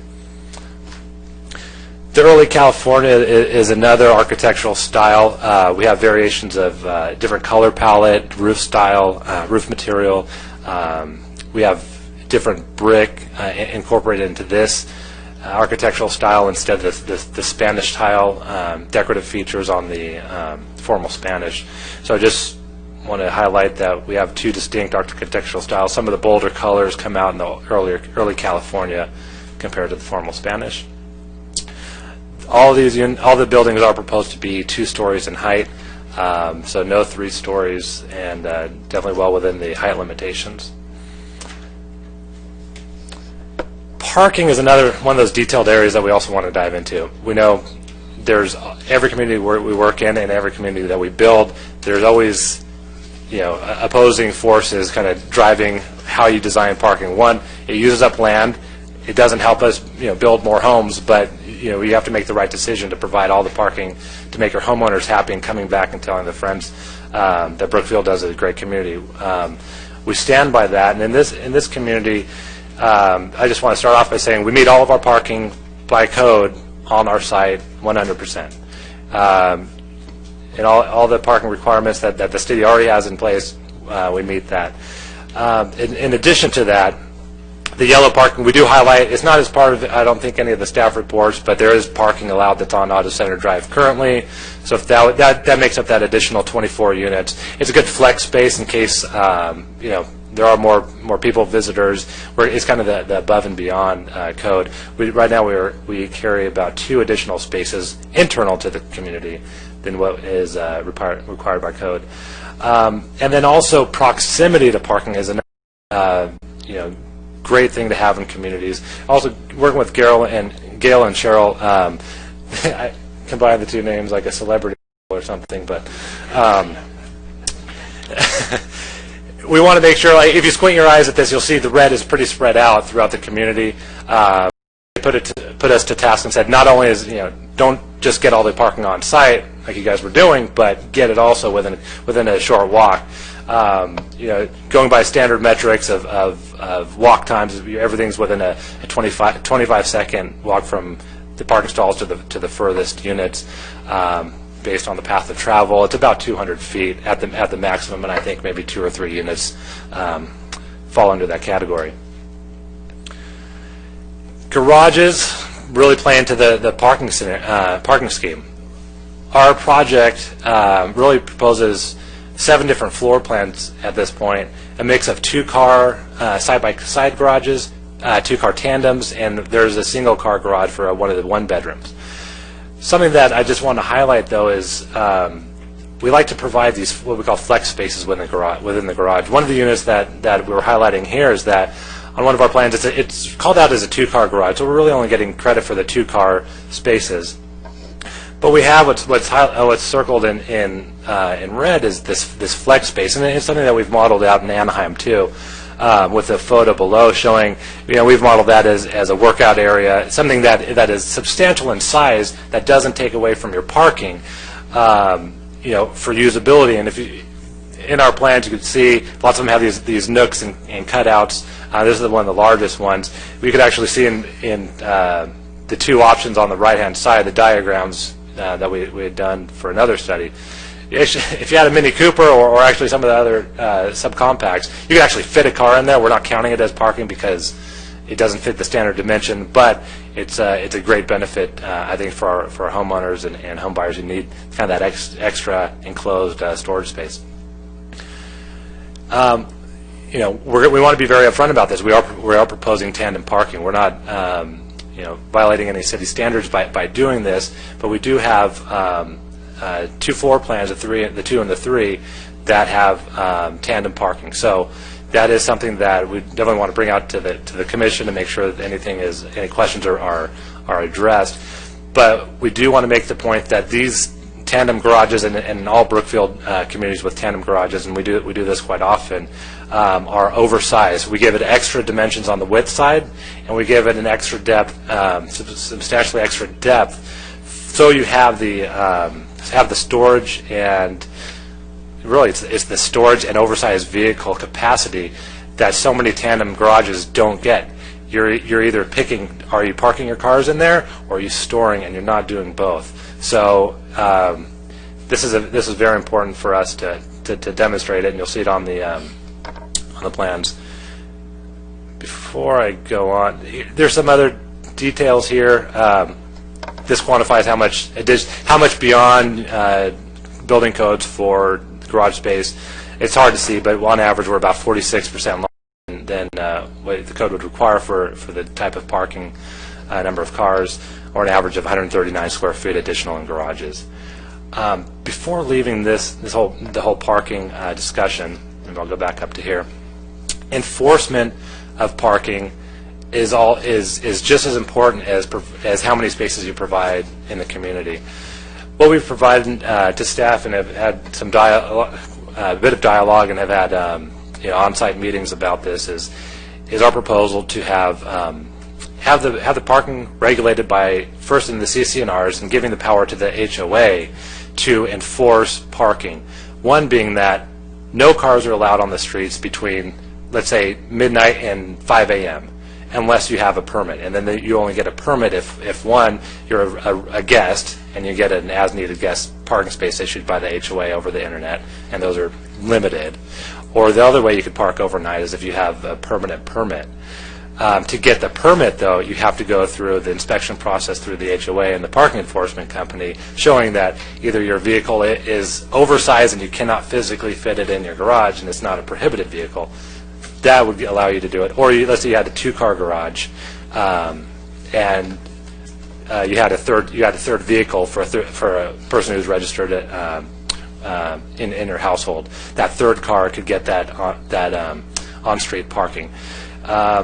This has been a tremendous value add for communities that have it. I lived in a condo community with this exact situation, and it had way less parking than this community as far as on ratio, but we always had guests available for anyone who came over. And yes, people didn't want to open their garages sometime to let people inspect it or have that nuisance, but that annoyance factor for homeowners was far outweighed by the positive benefit of having parking always available for guests and not having the calls to the HOA and to the city. So we've provided a lot of documentation on how that structure would work.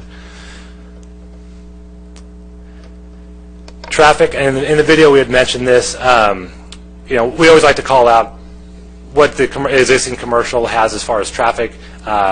It's something that usually the public is concerned about, is that's generated by a new development. We like to compare this to what the existing zoning would allow. If the property developed under the existing commercial zoning, you'd actually have significantly more traffic on the local roads than residential community. Our project really would be equivalent to an 84% reduction. This is not what's analyzed in the CEQA analysis for the environmental impacts. You have to actually analyze what's on the ground today. But just so, and even with what's on the ground today with the existing 25,000 square foot commercial building, that alone would be generating more than the entire two sites built out under residential. So we definitely want to make sure that people understand that it's not adding to congestion, and the streets were designed to handle tremendously more traffic. And because of that, we really are not a part of the LFTM. We're a part of an existing road network. All of them are servicing the site and were built as part of the CFD back in the 80s. So this is really a wrap-up of my section of the details, but just a couple of view simulations or transitions from the existing site when there was that nursery in existence for a few months, computer generation of how it would look, and this is the proposed TrueMark site just to the bottom of the screen. A few different aspects there from opposite ends of the community, in case we ever want to go back to kind of zooming into any of these areas if you guys had more questions. This is really where Auto Center Drive bends. It's at the knuckle. There's a view simulation that shows where our rec center is, just a little bit right of the previous photo. So this would be looking across from the TrueMark neighborhood. That's what it would look like. And this is the location where the southerly project entry is, and the artist's rendering of what that would look like. Only caveat is here, slopes were not considered in the rendering of this one. It was before that got into the computer model, but good representation of massing and scale, colors and landscaping that you'd see from the public view shed. And then, Dave, if you want to wrap up with some of the fiscal and city benefits. So yeah, we're 2 minutes from wrapping up. The project itself was analyzed by Stanley Hoffman and Associates, done a lot of work here for the city of Lake Forest and other cities. They determined that our community itself would have a $23,000 a year net positive fiscal impact on the city. They were doing this in conjunction with TrueMark as well, so you can see the combined is a $40,000 a year net positive. So there's a benefit to the city. Then in terms of jobs, there's over 350 jobs and over $65 million of economic output. As we said, taxes are going to go up about 900%. The other taxing entities are the primary beneficiaries besides the city of Lake Forest, that being the Saddleback Valley Unified School District, with our one-time development impact fees that are now going to exceed $750,000, plus the tax increases as a result of the assessed valuation over a 10-year period. They would have gotten about $17,000. Now they're going to get over $5 million. So it's we've had meetings with the school district, and they're very supportive of the community. In terms of fees to the city, another good discussion point. We're going to be offering over $2 million in fees to the city for parks and city facilities, which is 40% higher than the statutory fee, and again $750,000 to the city to the school district, which is 20% higher. So we're trying to do our fair share and be a good community partner in that regard. We have done a lot of community outreach, and we just wanted to let you know all of our neighbors next to us and around us are very supportive of the community. That includes our neighbors directly across the street, Mercedes-Benz, very supportive. In terms of benefits, there were just too many benefits to go over.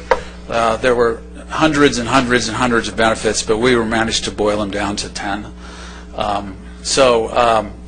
This is to wrap up. There's no extension of infrastructure. We don't require any infrastructure extension. There's no road extensions. There's no bonds required for the site. It's an infill location, and all the utilities are there. All the capacities exist. Finally, what we think a sustainable tax base will be realized with the project. As we talked about, a mixed-use village, smart growth, the ability to walk, the ability for uses to locate and co-locate next to each other, very important in the new economy. And finally, the businesses in the area, again, are very supportive. So it's a positive fiscal impact to the city. We've determined that. We've got some jobs and some economic output that are well above normal. Nearby business owners and landowners, of course, very much in favor of the project. Craig mentioned we're a reduction in zoning, or reduction in traffic compared to existing zoning, and we're paying $2 million to the city in fees. So we think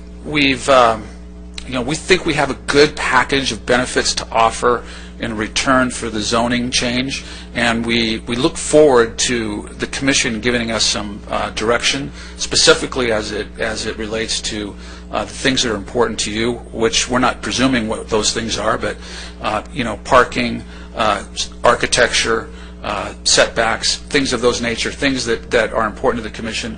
We're ready to take notes, and we're ready to listen, and we're ready to come back and see you at the hearing. So that will wrap up our portion up. Thank you.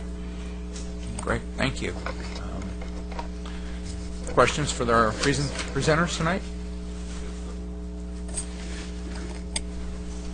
A couple of things that you'd mentioned were of interest, and specifically related to parking.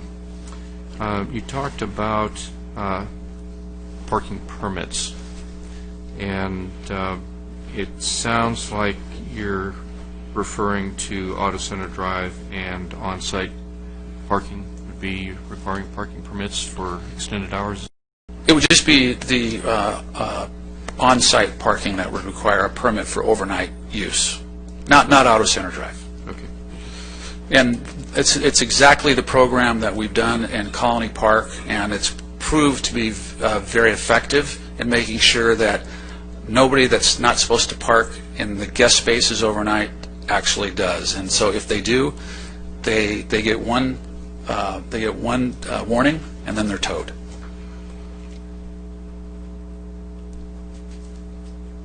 I'll jump in with a couple of comments. Some of my comments are going to be for both presentations, so, but I'll just reiterate them later if I need to. One of the concerns we're going to have is if we do this, we also have to consider we already have 4,000 new homes going in the next few years too, and so we're going to have to look at the overall traffic patterns and how we can mitigate that. So as you're going through this process, any details you can bring us. I mean, it's great for you to tell us that it's going to reduce traffic, but we're probably going to need more detail about how that's going to happen. I think you're going to be hard-pressed to convince the people who live in the area and Foothill Ranch that traffic is going to be less at 8 a.m. or 5 p.m. Maybe middle of the day, maybe. So I would just say that that's the kind of things that we're going to have to study and determine whether it makes sense or not. Parking is become a continuous. Well, it's a continuous issue, but it seems to be becoming even worse. We see that in some of the older areas of our neighborhoods. It's great to think that a family of a mother or father, a couple of kids, that they're going to have maybe 2 cars, but at some point they're going to have 3 cars, and then they're going to have 4 cars. And extended families are not uncommon these days, and now you got 5, 6 cars, and that's a problem for us. We have streets in some of our neighborhoods that are completely filled with parked cars, and so our neighbors and residents are complaining that they can't even park in front of their own house because of their neighbors. So another thing, even though you may meet all of our parking requirements right now, we are considering looking at our parking requirements to see if they're even adequate. So I'll just throw that out because anything you can do to help there will be a big benefit. I'm sorry, I'm stealing his thunder. Articulation on the buildings is a big thing to me, and you've done some, and I don't think I have enough detail yet to know how well it is. But I'll give you an example. We went on a field trip. I should say, too, I'm very happy you're coming early on and talking to us about this. I think it's a big benefit because we can give you our feedback. But we went on a field trip to Irvine and saw some of the attached homes and condos there. And literally across the street from each other on 2 different developments, one of them had an alleyway, similar to what you're proposing, and it was just straight as an arrow, no articulation in it, garage to garage, and that kind of thing. And then one on the other side, which was basically same size. I think the distance widths are the same, but it had articulation in it with some planters in there and much nicer look. So, like you say, all around the building on all 4 sides is good. And so the more articulation you can put in those buildings, I think the better. Good point.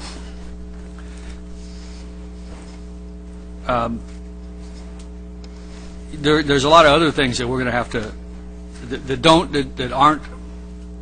we aren't privy to, or that we don't get involved with on a planning commission.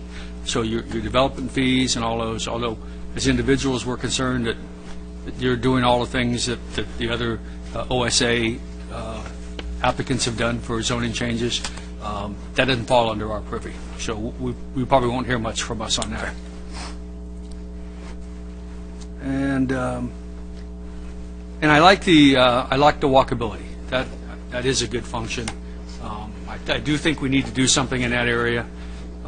So I like the looks of what I'm seeing so far. Thank you.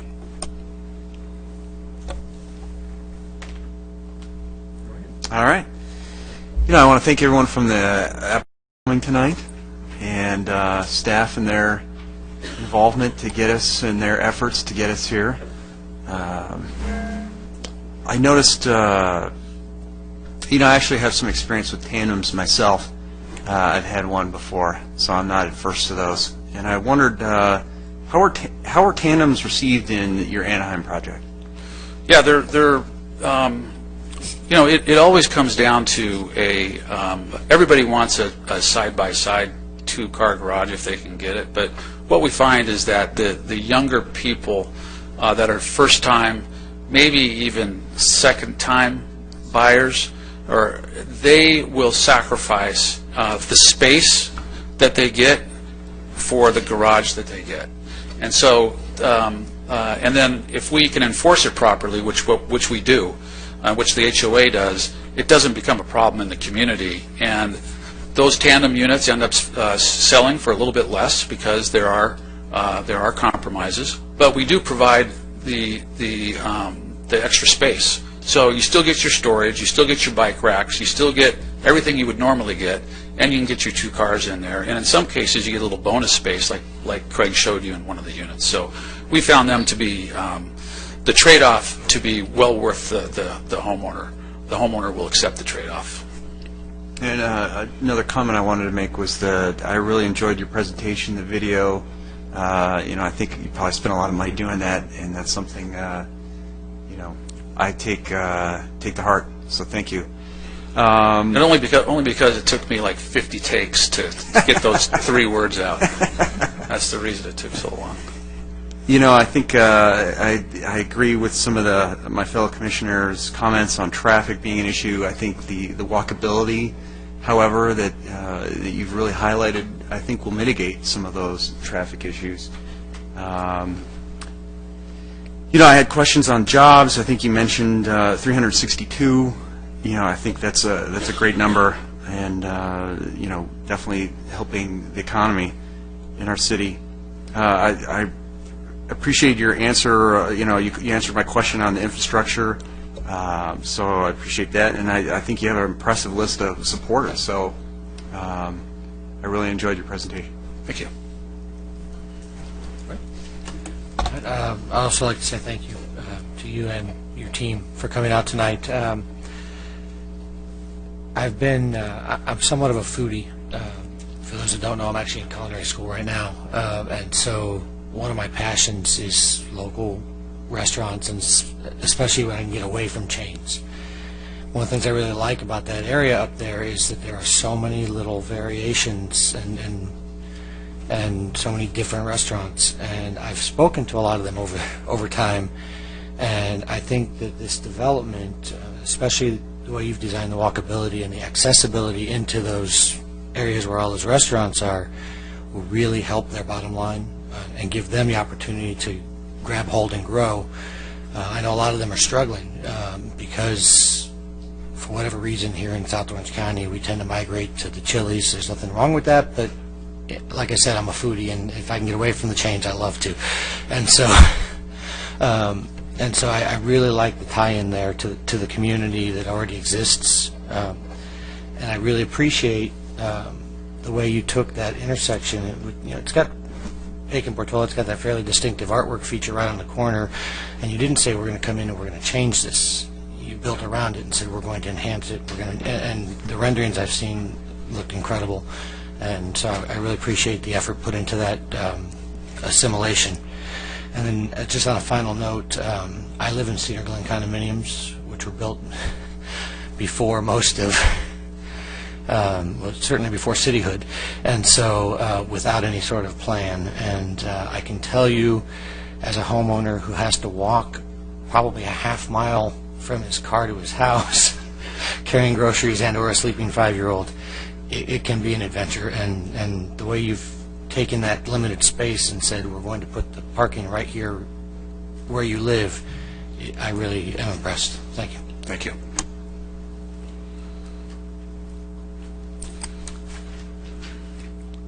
I'm glad you're here tonight. So we're glad to be here. Yeah, it really brings to light just how well thought out this project appears to be. And I'm really glad you're here this early on. It's one of the things that the Commission has been seeking for a long, long time, where we can have these opportunities for dialogue now and move this in the direction it should go if it's going to be there. Comments that I would make have already been made, so I'm not going to elaborate with that. But I think what we will do is, because we've got two different, while the projects are adjacent to each other, we've got two different projects. I think what we'll do is we'll take time to take some public comments if there's anyone that wants to talk to us about that now, and then we'll move on to the next project, and we'll redo that. You have a comment, Commissioner Hughes? I would. And I thought we had a session where we were asking questions of the applicant. It evolved into our comments as opposed to questions of the applicant.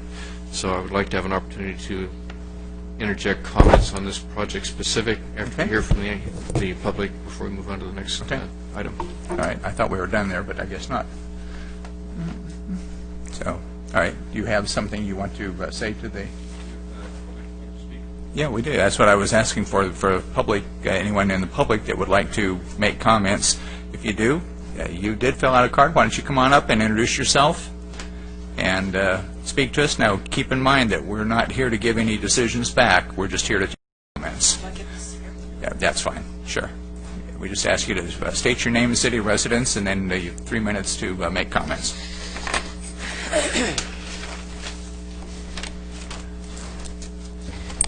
My name is Susan Springer. I live in Lake Forest, down near where the new signage is going in. And I wanted to speak tonight. I've been following this project. I've been looking over at the cheapest places you can find in Irvine, the Ridge in Mission Viejo, and down at the Laguna Hills Transportation Center where they're putting in developments for living. And I'm kind of comparing and looking around. And I'm going to just comment with my concerns, not the positive things I could say about this particular plan. I'd like to suggest that the commissioners here consider making the units or sections of the project non-smoking. I want to comment that some of the outside is not attractive on this development, especially the ornamental iron. It gives your first impression is bars on windows, and some of the lattice structure is remnant of my home from the mid-70s, so it's a very backdated, outdated look. And the little lights on the outside are kind of lantern-shaped. I think they would look better if they were like an oval or a square, something that matches the pool area on the El Paseo, according to the pictures that we had here. Comparing to the Ridge in Mission Viejo, those are move-in ready. They come with all new appliances, all the stuff. I don't know if that's been considered or if it's determined for this project, but I would like for you to consider it. Also, the lighting and the noise. If you've not been up in this to where this development is, daytime and nighttime, take a drive up at night and look how bright those lights are from the car dealership, which need to be bright for the security of the cars. I agree with that. Also, the noise from the 241. Go up at different times of the day.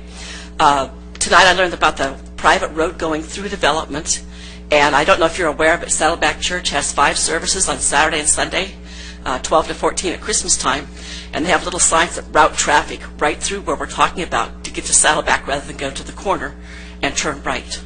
So I think you need to take a real hard look at the traffic, as well as parking.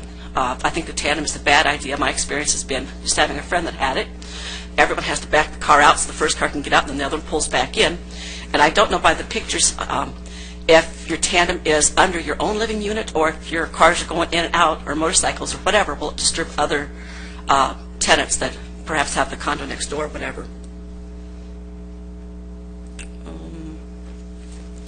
And finally, the only other thing that came to my attention when I heard the presentation, which I enjoyed this evening, was I heard a comment about renting out the pool during non-peak hours. So my first thought was, well, who can get into the pool? Is it not gated? Don't you have to use it? If I lived there, I would not want others coming and using the pool for whatever reason at whatever time. I don't see how that's going to work. And also the parking there. I think you're going to have problems just based on what I've heard tonight, where there are too many cars for the parking spaces allowed, and if there are some guest permits that can be gotten, or someone has an oversized car, those will be snapped up. There will not be enough guest parking. In the older section of town where I live on the cul-de-sac, we have 3 particular houses. There are 13 cars. There are 9 homes altogether, but parking is a real serious issue down there because people don't put the cars in the garage. They're either living in it or they're storing stuff. Okay. So, thank you. Thank you. Is there anyone else that wanted to address us on this presentation? Okay. And we would ask you again to please state your name and give us your city of residence. My name is Tim Morrison. I live here in Foothill Ranch, resident since '94. And I think it's a great project, but my concerns are also parking. In Foothill Ranch, we have 4 high-density complexes. 2 of them don't have adequate parking. There's spillover onto the streets off of Paloma, the vineyards. There's not enough parking there. So the zoning that was put into place 20 or 30 years ago is inadequate today based upon some of your comments. When I first moved up here, I had 2 cars. Then at one time I had 5 with my your children growing up, and so you have a 2-bedroom unit that has a tandem parking where you might have a husband, a wife, and somebody else living there, so you might have 3 cars. A tandem parking garage, from my experience, I'm a real estate broker, so I sell real estate, is that you get one person in a tandem parking, somebody else wants to park outside, and so you have really actually 1 garage that's being used, not 2. When you talk about parking regulations, we've had 4 different meetings in Foothill Ranch regarding parking regulations. They've been voted down each time. Nobody wants to be told where to park or if they can't park on the street. Also, this project, they say they have 24 parking spots outside the complex. Where are we responsible for having a project use our city streets for their parking? And then, so if you have a tandem parking spot that's not going to hold 2 people, probably 2 cars, and you don't allow people to park in the complex at night, and then you have people parking on the street, which creates, I believe, crime, and it's a cluttered situation, which creates revenue, cuts into the city's revenues for police protection and whatnot. Then you got the other project, which hopefully will go into for me, but and they're going to be parking on the street. And so I think the parking is flawed based upon our current zone regulations. Things need to change because of how we grow up, and our kids not leaving right away like they used to.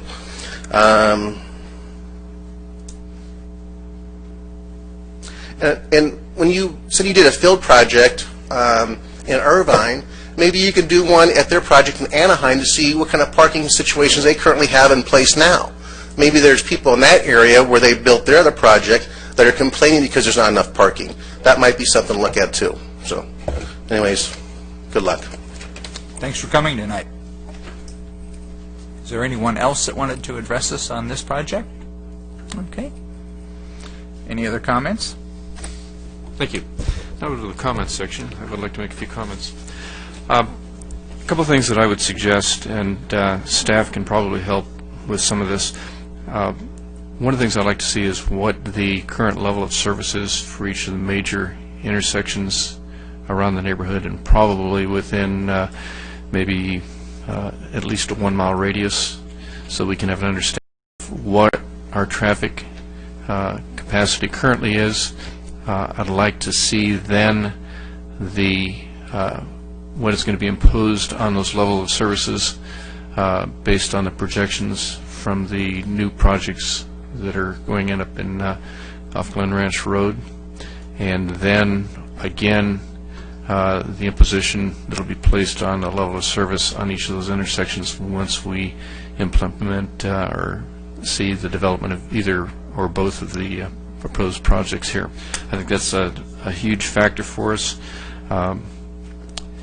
To throw out numbers of hypothetical of what an industrial project, a commercial project would be relative to this is not really relevant to the specific of what's actually happening on site. We see that theory doesn't follow true function in many cases.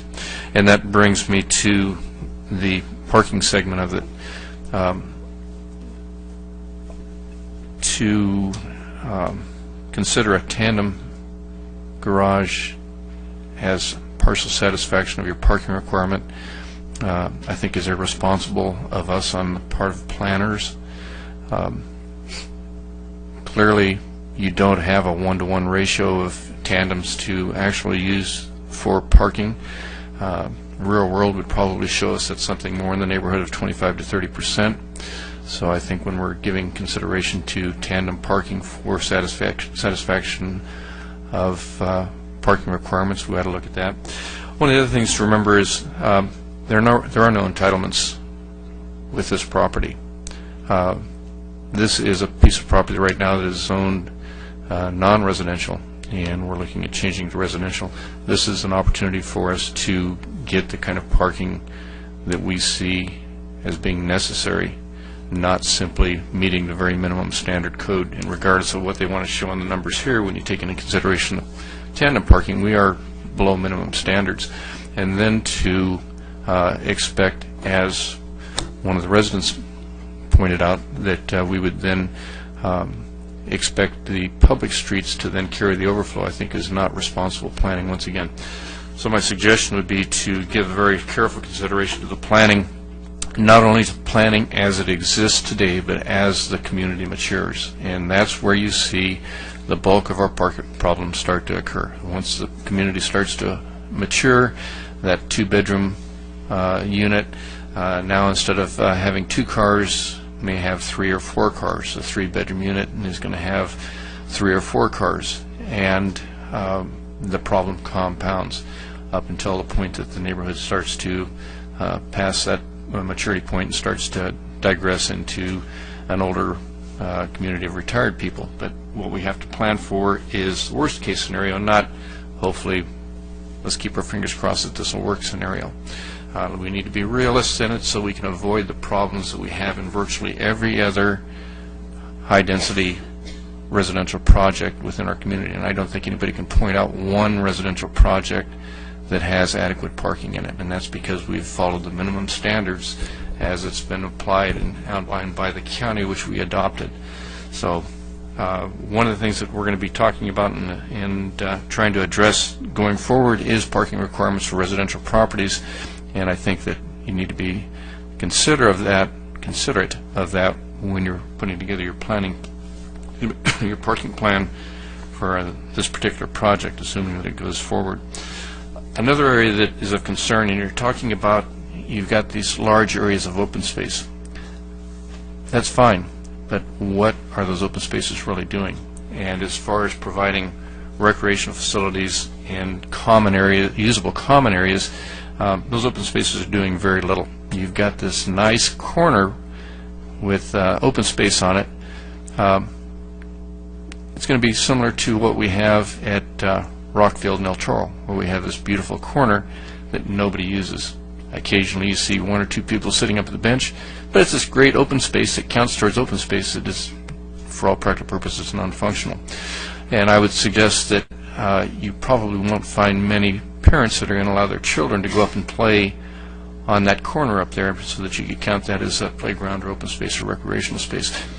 That being said, brings me to the suggestion that you need more actual recreational open space within the project itself. So I think if there are 2 areas that are significantly lacking, the first being parking, the second being the need to address the community's immediate and local need for recreational facilities. And both, I think, are very significant, particularly in relation to this.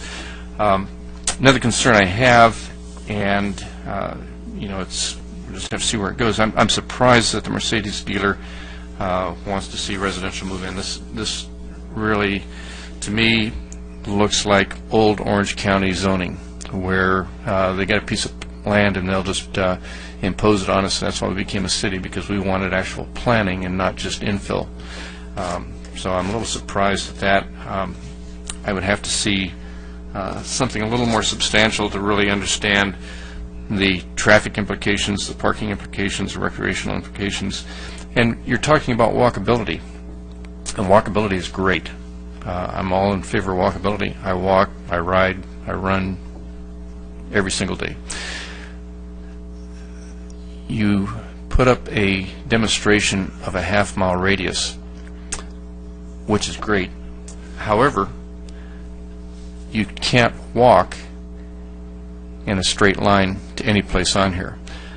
You have to, if you're talking about walkability and you're talking about distance on walkability, it has to be linear from the perspective of the available direction of travel, meaning you've got to go around the block to get to the intersection. You've got to, it's not, you just don't draw a straight line across from this house to the Walmart and say that's a half mile, so it's within a half mile of walking. Clearly it isn't, and that then comes down to a planning and an interpretation perspective. So those are my primary concerns with the project.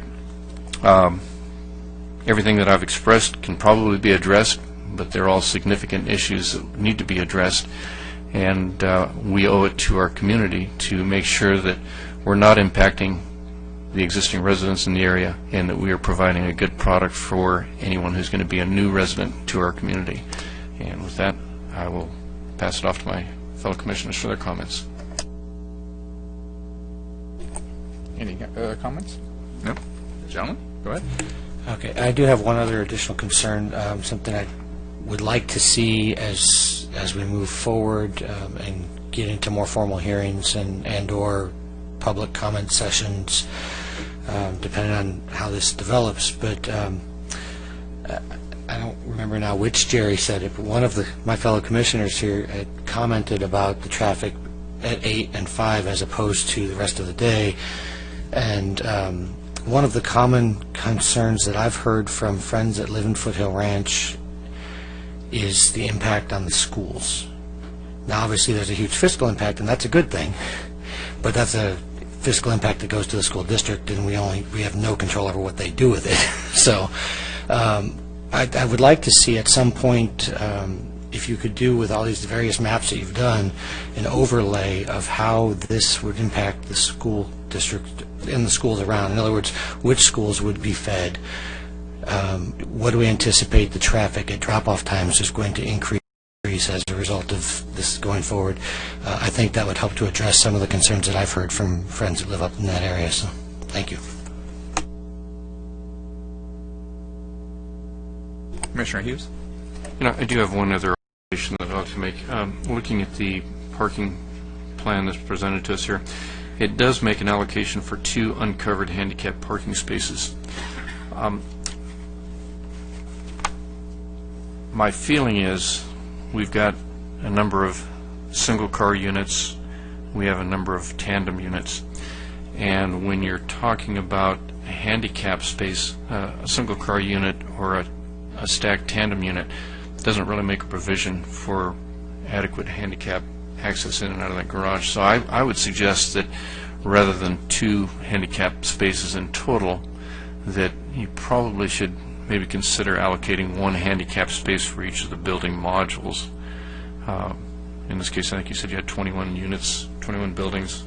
I would suggest that something more in line with 21 or some number significantly higher than 2 for handicap spaces would be appropriate, and something that we will look at when we have a chance to reconsider the parking codes for the community. Okay. Any other comments back for our presenters? It looks like you've gotten some feedback. So we'll be looking forward to a future time when you can return and we can have some more dialogue. Thank you for coming tonight in the presentation. The next presentation is by TrueMark Companies, and I believe, yes, James O'Malley is here this evening.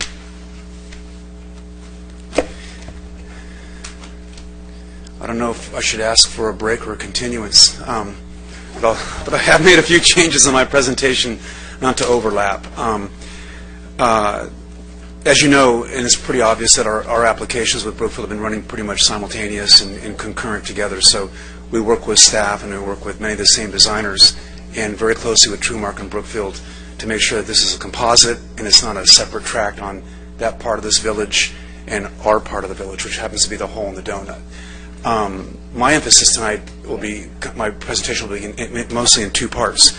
And it's a theme that we've introduced since really the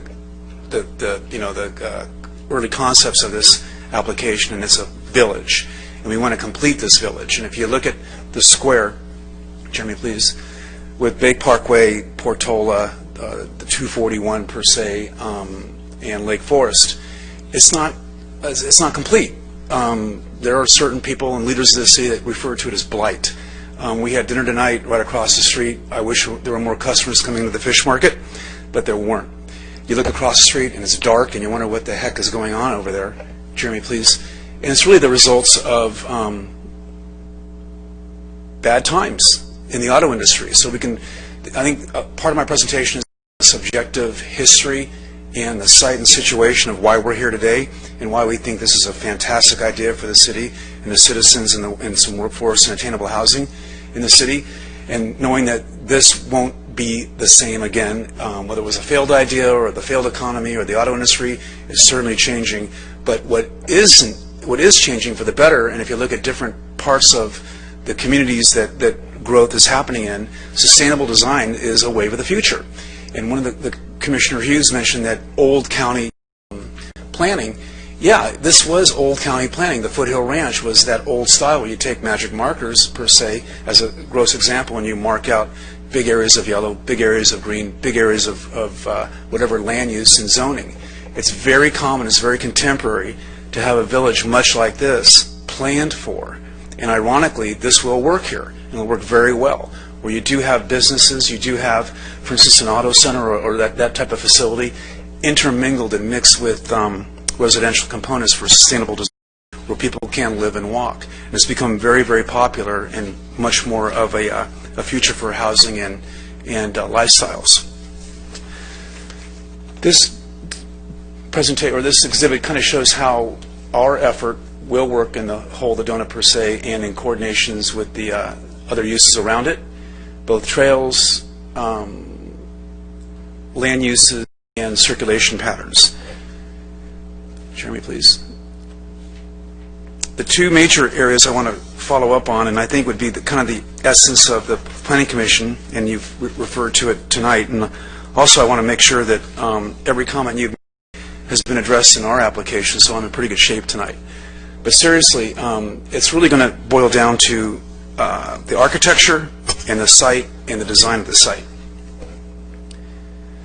The site layout, this exhibit really shows primarily how it is pedestrian friendly, i.e. the title of it, the marketing title, SEOs. Everything in green is the perimeter, and one of the commissioners mentioned there isn't much longitudinal or linear walkability. Well, we kind of inherit that on this one, you know, being a large square with existing sidewalks. I can picture people, you know, measuring that for walks and the length of that walk. So that's what's shown in green. Then internally in the red are paseos or walkways, which we will create.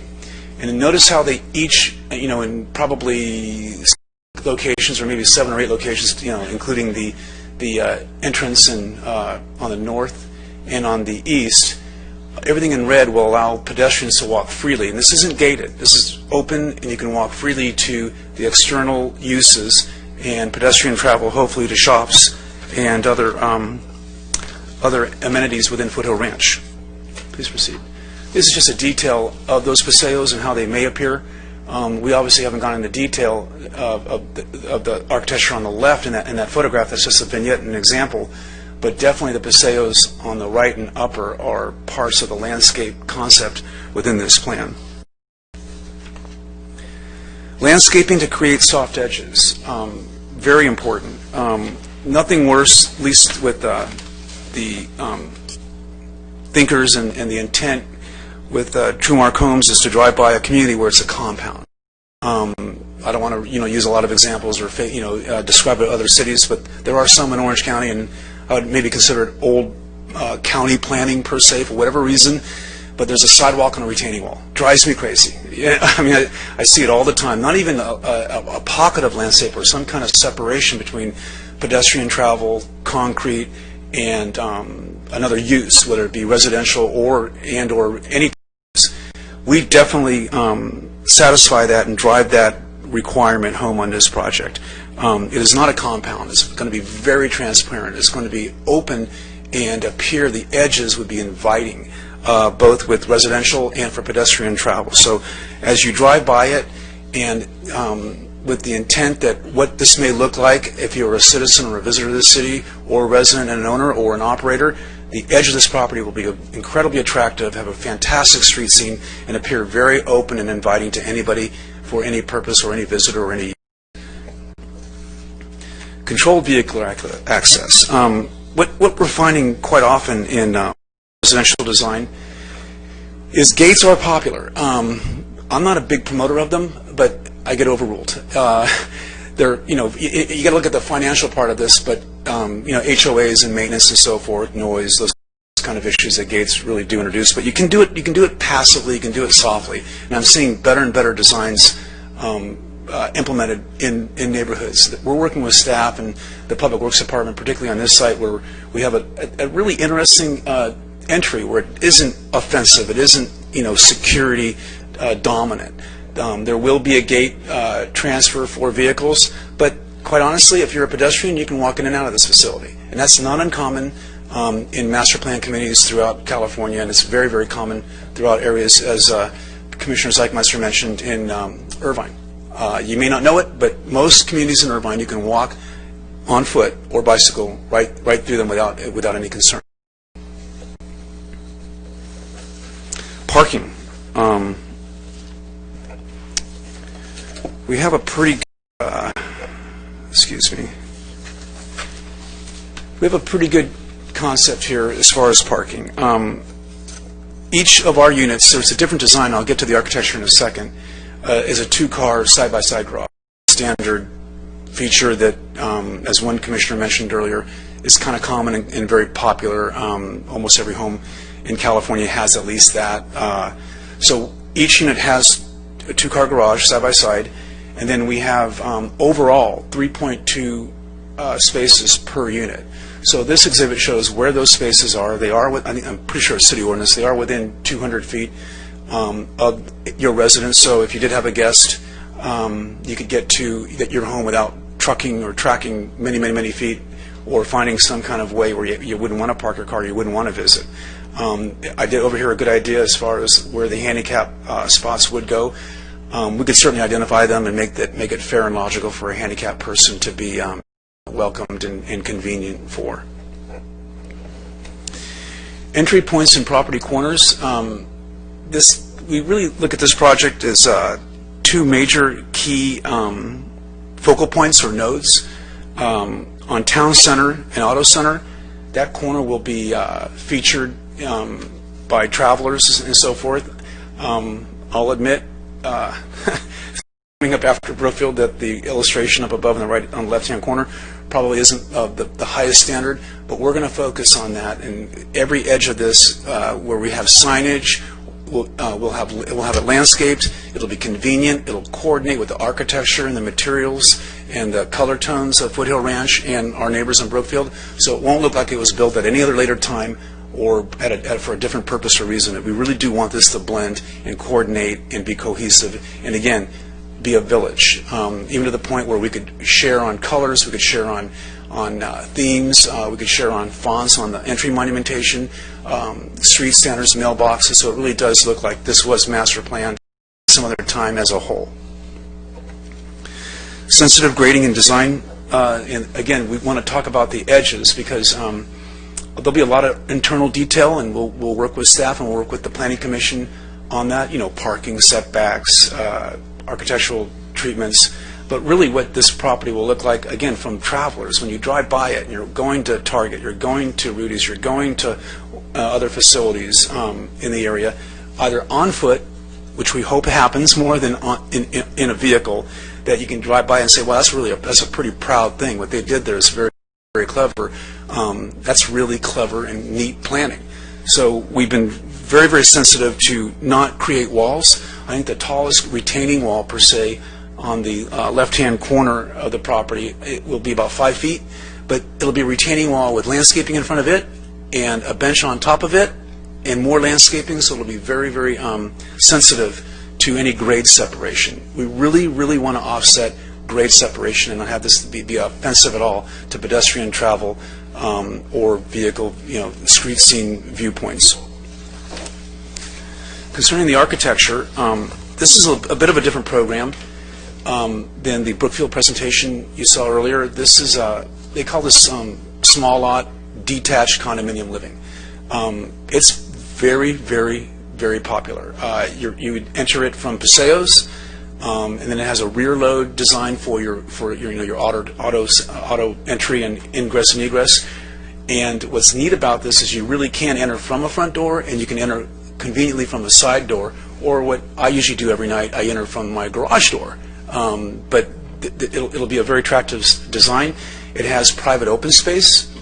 Jeremy, you got another slide? Yeah. Here's a typical one of our units. There'll be 3 plans with 4 elevations. So 15 different versions of a home will really create a very eclectic look with different color tones and different textures and designs. So when you really do walk by, you're not going to see a lot of the same home. I could probably do the math and the statistics of how many there would be. One plan 3 with that exact elevation, it'll be quite rare throughout the community, because we want to bring a village look within the entire village. So this community will have its own appearance. Again, we're going to match very closely with Brookfield on texture and materials and colors and so forth, so they look like they're within the same family, just a different type of housing. I think they very well. You wouldn't want the same type of housing on this tract or vice versa. So you'll have different types of buyers with different types of lifestyles for different types of needs. This exhibit shows how this type of design works.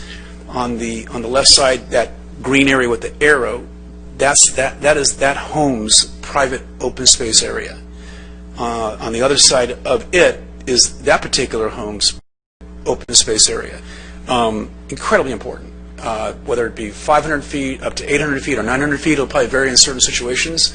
But that becomes that person's recreation area, private personal area for their outdoor needs. In addition, this project will have its own recreation area, much like Brookfield's and much like most homeowner associations, where there'll be a pool and those kind of facilities for the community to use and utilize and enjoy, fenced and preserved and made safe. So that's what we're planning on doing. I think this has been a success. We've been asking for it, and the city's been courteous enough to offer it. Every question, every idea from either the Planning Commission or citizens is taken very seriously. We understand it's about traffic, it's about parking. Ironically, we're trying to reduce that in a way where these types of designs do in their own certain way by being sustainable. So you would return home from working within, hopefully, this city, close by. Or guess what? You wouldn't have to drive there to get there. So we're open for any questions, too. I did write down every comment earlier. I think they'll be matched to our needs as well, and we'll respond to those. And we take it very seriously, and we really do welcome your comments and suggestions and ideas. Thank you. CJ, any comments? Thank you. Just briefly, just to say thank you again for taking the time to meet with us prior to a formal presentation. I think that's that's got to be very beneficial to all involved, that we're having this discussion now, that we can work together and grow these projects in a way that benefits all involved. I'm looking forward to getting my feet wet, so to speak, and working with both of your companies as we move forward. I look forward to that challenge of finding the right balance. I do feel a little bit for you having to follow professional acting, but other than that, yeah, I'm very pleased with what I've seen, and looking forward to seeing the response to the feedback. Thank you. Matthew? Go ahead. Again, I want to thank both parties for the applicants that have come out, and city staff for their input efforts so far. I do have a few questions. So, first, I guess the jobs. I didn't see a jobs figure. Did you have that? Yeah, Commissioner Hamilton, typically in our business, it's about 3.5 jobs to 3.8 jobs per unit. So if you could multiply that by 72, you'd be in that range. If I could speak for Brookfield, they'd probably provide more jobs, because a higher density program does just that. There's more trades and so forth, and more effort in those type of designs. But we'd be in that 3.5, 3.6 range. Okay. I'll do the calculation in a minute. I also was curious if you ever considered sharing facilities like the pool with Brookstone. Is there any kind of incorporating that into, like you're saying, you're trying to keep some of the master planned efforts and some of those synergies that you've discussed? Have you considered sharing your facilities like the pools and the I can't remember the other building you had, the common building you had? Yeah, I don't see it as a bad idea. I'm pretty sure it's done in other master plan communities. If it could work here, it's usually, an attorney may come along and there might be a liability issue, but we'll certainly look into that. Yes. And I know that Brookstone asked a question about the infrastructure. Do you have any additional infrastructure, public infrastructure that is required for this project? No. If anything, I could probably say that it's over-designed as far as capacity because of its previous use. There's plenty of sewer, there's plenty of water, there's plenty of street width. Everyone knows that, which we can take advantage of. And there's not a concern whatsoever. We would want to retain a lot of the sidewalks, for cost purposes, but we don't have any issues as far as capacities whatsoever. Okay, and I think my last one is the list of supporters. I can't recall if you had in your packet a list of supporters. Does it mirror, if you do have a list, does it mirror what Brookstone's? Twice as big as Brookfield's. No, we've been working together. We've been working together on the public participation, public relations. When we first got involved with this, you always want to read that and get any idea of what how the community might react to this. I have not heard a bad idea or a bad comment in 2.5 years. Now, that's generic. What we really did with the support of Brookfield is went out there and received it. And we could load the room up. If it takes that, we will. We could give you a stack of personal letters written, and we probably already have, and we'll do it again. And then along with cards filled out. When people are pretty busy, would you support us? You give them a good idea. So I would really want to compliment our colleagues and neighbors of Brookfield for doing so. They also mentioned the school district, and that was a great comment you made. This will help the schools, and I don't want to go into all kinds of details with you tonight. And if we need to get the school district to support the statistics, you all know that schools are graying down. They need customers. We provide customers. Customers give teachers jobs and custodians jobs, in addition to fees. So it's really a compliment to the great schools in Saddleback Valley that these two communities will provide for the schools. Again, thank you for the presentation. Thank you, sir. Commissioner Zachmeister? Yeah, I had a couple questions. I think the city requires, or the state too, requires low-income housing. And I didn't ask the question before, but what provisions are you guys making for low-income housing? Well, the city doesn't have an ordinance. Sorry. Yeah, but my understanding is the city does not have an ordinance for low-income housing. They probably have a policy. Policy, most cities do. Mm-hmm. So we would pay in fee. We propose that. So that's your intent is to pay the fees as opposed to actually having specific units. Yes. Okay. Yes. All right. And then you mentioned the yards, and I was curious about that. So on the side of the house, basically that yard's going to back up to the side of the other person's house. Mm-hmm. So are there windows on that side of the house? And what kind of privacy issues do you have with something like that? Could you give that one elevation? I'm just curious. Yeah, Commissioner Zachmeister, there'll be, I call it the blank side, if anything, or that side of the elevation. Mm-hmm. There's a wall where it is maintained for privacy, because that is that person's, side of their private area, and there are windows typically on a second story of a certain design and nature. For instance, on that upper left, that would be a good example of how that would appear. Oh, okay. Mm-hmm. Usually not seen, though. ironically, because that's an internal elevation. But I'm thinking more along the lines of, the neighbors themselves. Correct. And their privacy. what we'll do in a more formal application, it might even be a video to upstage my colleague, Mr. Bartlett.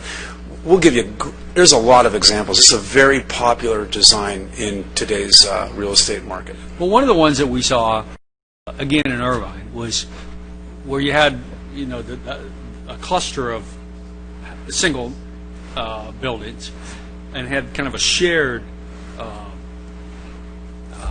yard in the center of them. So they all shared that.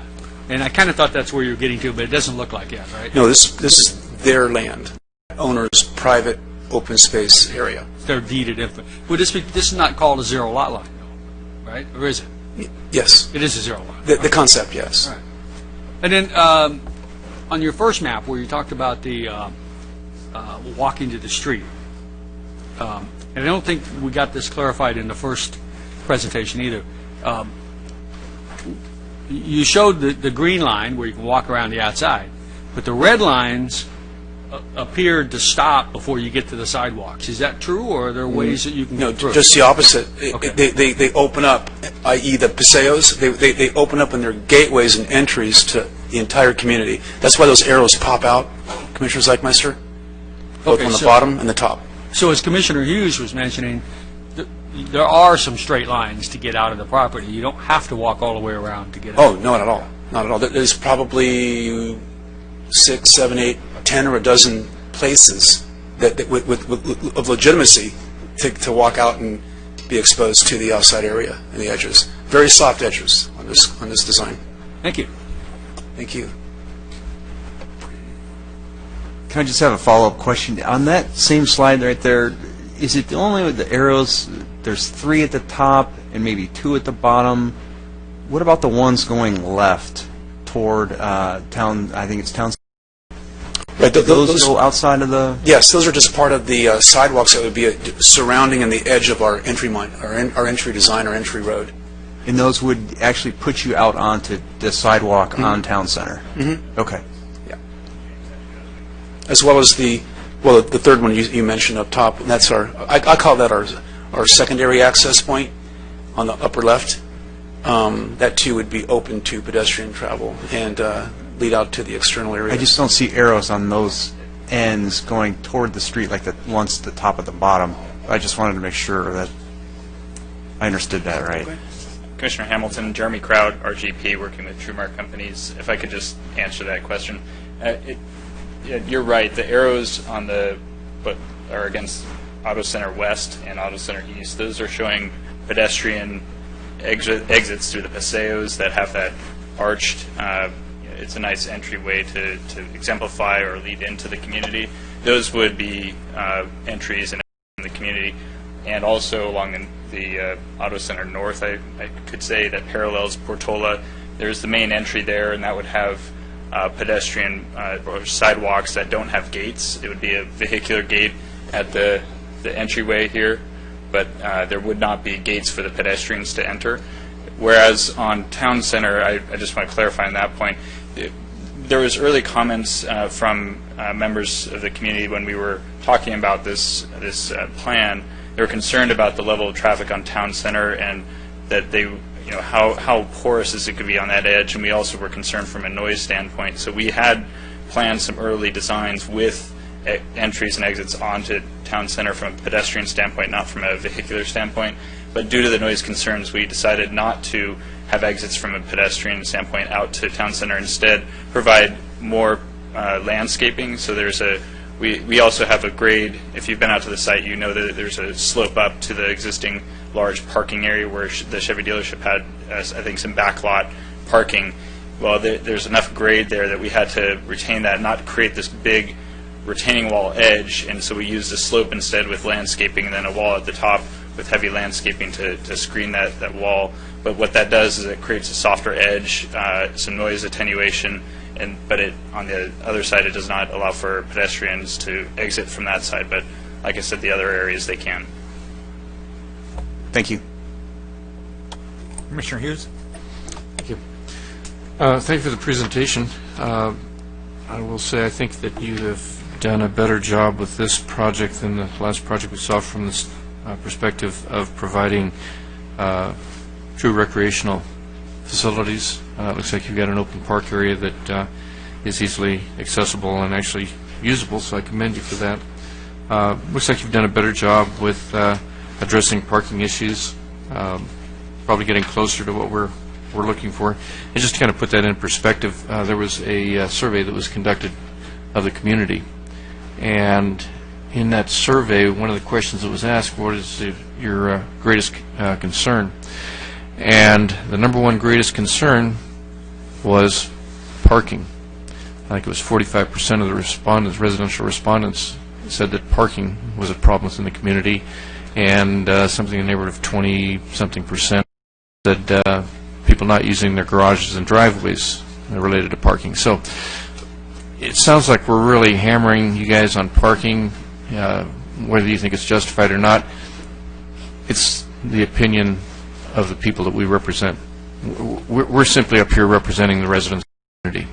We're not up here making rules for ourselves or trying to make things difficult for anybody. We're trying to do what's best for the residents of our community. That survey is a voice of our community, and so we have to listen to that voice, and we need to take action. So don't misinterpret what I'm saying as being adversarial. All I'm trying to do is get the point home that this is what our residents are telling us, so this is what we're telling you. That being said, I think you've done a better job here. I think it still has a little ways to go with parking. I think I'd like to see a little bit more, and we don't have anything yet. We're going to be discussing it in the near future, I suspect. But, probably 2 cars and a visitor for every 1 bedroom, probably 3 cars and a visitor for every 2, and maybe 3.5 and 1 for every 4, or 3 bedroom. It's just, it has to be something that's more realistic of where the community is going to go when it grows. And that's going to be better for you, because your client wants to know that when they're buying their home, that they can grow into that home. Their 10-year-old is soon going to be an 18-year-old, and that 18-year-old is going to have a car, and that's the way Southern California is. Whether you can walk to the Chick-fil-A or not, they're going to drive the car. I mean, that is the reality of Southern California. So as much as we want to wish that we can be like San Francisco or someplace else and have these great walking radiuses, walkability, we're not Santa Monica. We're not San Francisco. We're not these communities that have evolved that have such horrendous traffic situations that you have to walk. That's not where we're at. So you're not going to get the masses walking in reality. So we have to plan for the cars, and the cars are a reality of our society. So the only reason I'm saying that is just to encourage you, not to say that we're trying to shoot you down. We just want to make sure that we're comfortable, the residents of our community are comfortable, and you guys have a product that is going to be welcomed open arms for the community. It's not going to be a sore for the community at some point down the road, and that's our biggest concern. We don't want anything that we're doing here to be a detriment to the community at some future point. So when we talk about parking, we talk about parks and recreation, these are all things that we consider important from a planning standpoint. So with that, I encourage you with your project. Like I said, I think this is a step forward from the last one. One last thing, and really it applies to both projects that came before us tonight, and that is setbacks.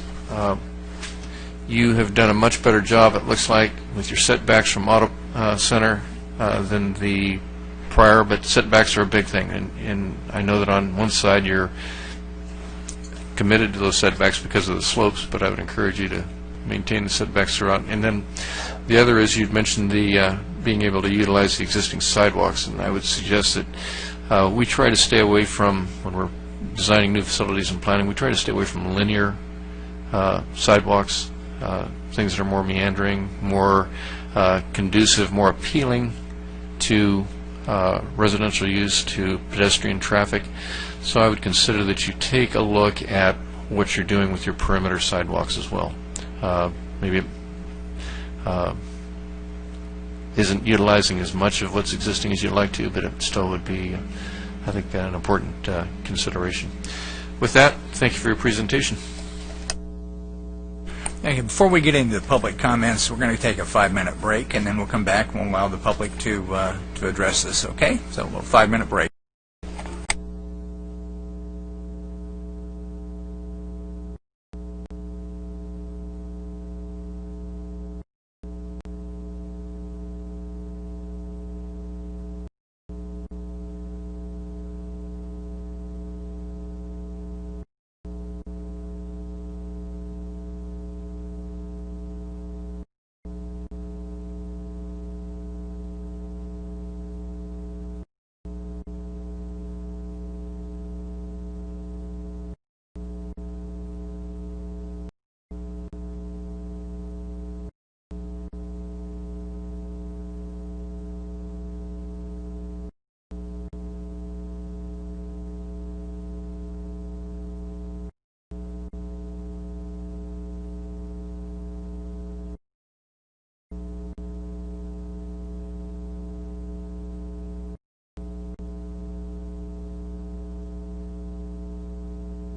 Let's go ahead and reconvene.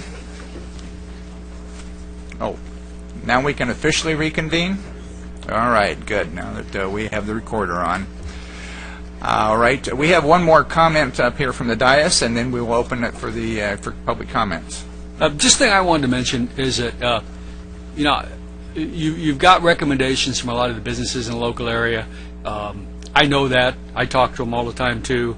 And I know that they're, you know, all of them would like to see more residents in the area to help support their businesses.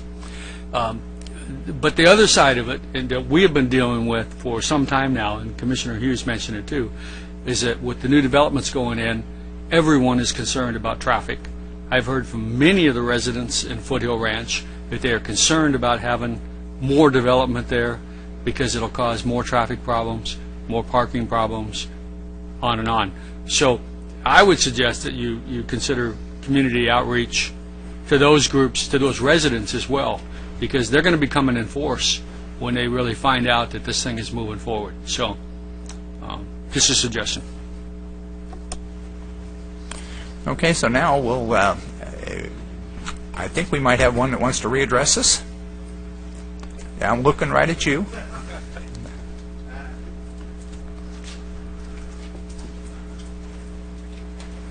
Tim Morrison.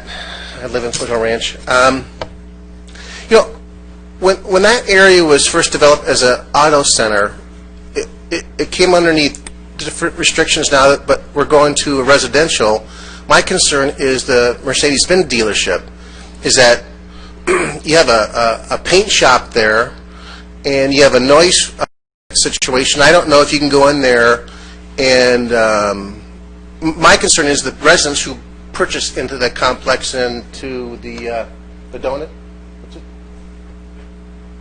I'm James. What's your name of your? No, your development is the houses.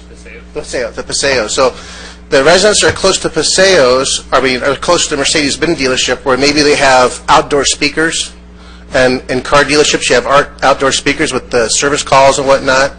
And then you have the paint shop there. Is there any way that you can change the way that they do business, but now because now you have residential that might affect the lifestyle of the people who might be living there? When I ride down Whiting Ranch, the backside of Whiting Ranch on my bike, I could hear businesses, outdoor speakers, when I'm trying to enjoy the canyon. And so I could imagine just living there and being on the corner there in the Paseos and hearing, you know, your car's ready to be picked up, or the smell of somebody painting a car. Would that affect the lifestyle of the residents that are going to be moving into the area? That'd be my concern. I don't know if you can do anything about it, or even put another development where Mercedes-Benz is at. That'd be the perfect situation. But anyways, that's just my comment. Thank you. All right, anyone else in the audience that would like to give a comment? All right, well, our presenters have done a great job. We appreciate it. Hopefully we know you've taken our feedback so far, and we'll look forward to having you come back to us at a future date. And we thank the public for also being here tonight.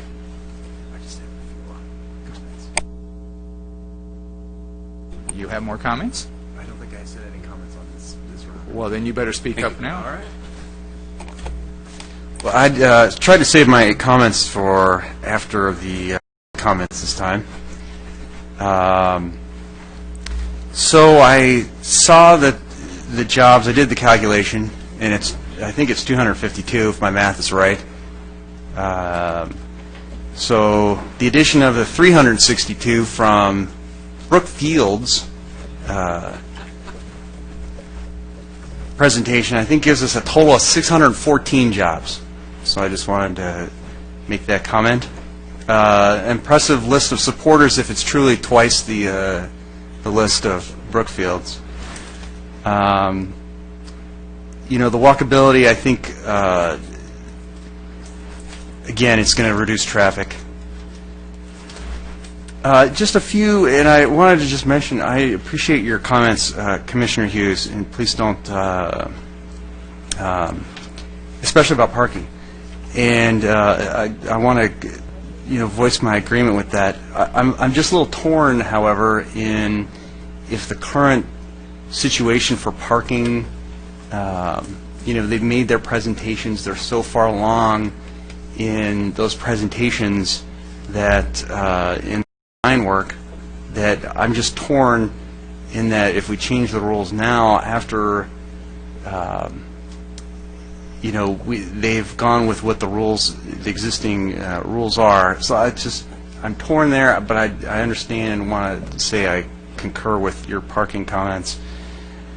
The gateway on El Toro and Rockfield, I know we're probably going back just a little bit, but to the Brookfield project, but I think that this would, I actually like it because I think it goes into a residential area, so I think you would just normally get more foot traffic because it goes, but I know I'm going to the other one, whereas the gateway in El Toro and Rockfield just kind of is in the middle of a business. And lastly, I think I've inquired actually about a paint shop at the Mercedes dealership, and I don't believe there is one. Now, that's just the we had to have some work done once, and I don't believe there is a paint shop there, but I could be wrong. So, with that, I liked the presentation, and best of luck. Just in case. Any other comments? No? Okay, great. Again, thank you very much.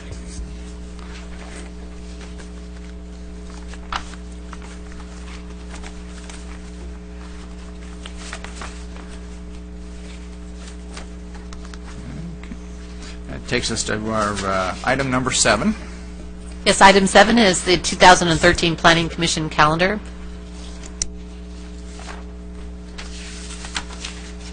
Everybody get a chance to look at it up here? Okay. You can't make the January 10th meeting? Okay, well, we'll note that, Commissioner Hughes. All right. We need to adopt this, is that correct? All right. How about a motion? So moved. Oh. Well, I'll second. I'll retract that. I'll go ahead and move that we adopt the calendar as presented. Okay, and we need a second. I'll second. All right. Moved in second. All in favor? Aye. Aye. Aye. Unopposed? Motion passes. Okay, our final item this evening, Planning Commission selection, reorganization of officers. And Chairman Verplank, if you could, would just go through the recommended action, and we'll just kind of move through these various steps. Okay, I think we can take a look at that. I have to give credit where credit is actually due here as we take a year in review. And Gail has so kindly saved my bacon by reminding me of some of the things that we have accomplished this last year. And I do appreciate that. Thank you. We take a look at it, and I can't see without my glasses, so I better do this.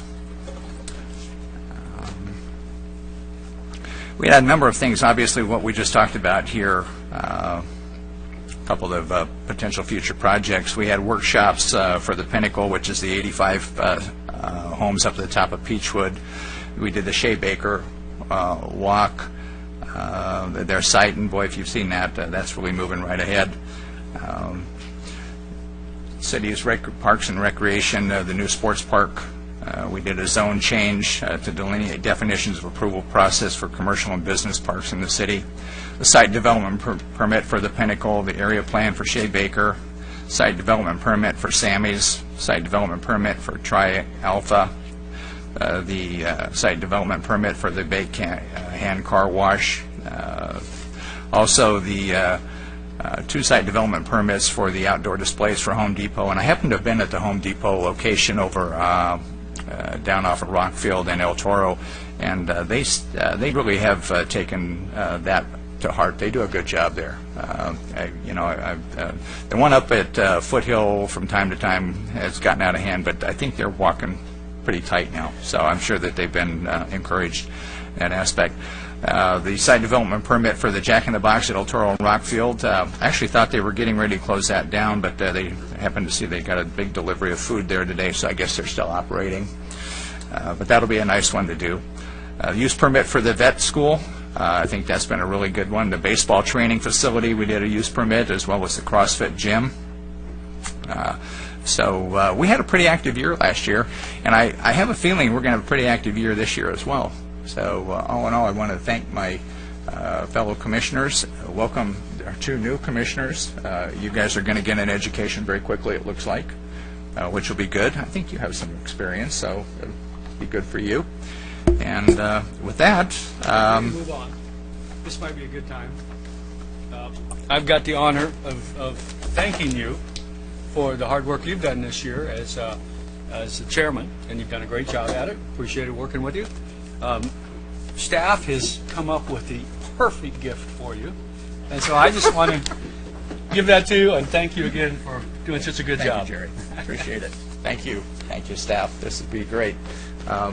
Should I take time to open it now, or should I later? Is it embarrassing? Yeah, open it.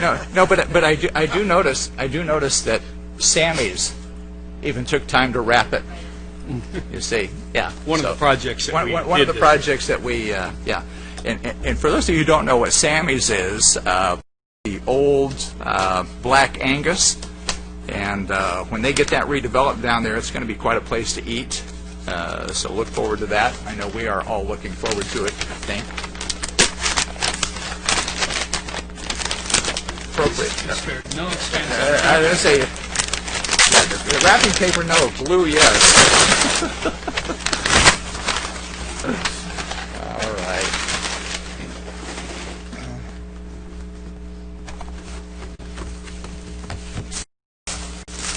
Oh, hey, look at that. Very nice. That's a City of Lake Forest jacket, I believe, yes. Beautiful. So now I walk around, I'll be advertising the city all the time now. All right, thank you very much. Okay, with that, we're going to move on to selection of a chairman for next year. I will now open nominations. I'd like to nominate Commissioner Hughes for chairman. I'd like to close nominations.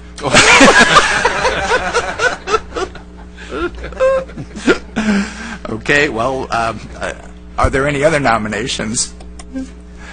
Okay, then we will consider we will consider the nominations closed. All right.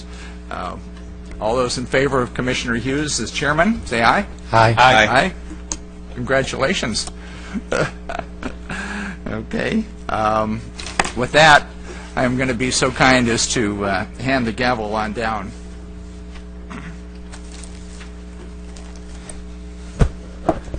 I've been lusting after this for 2 years.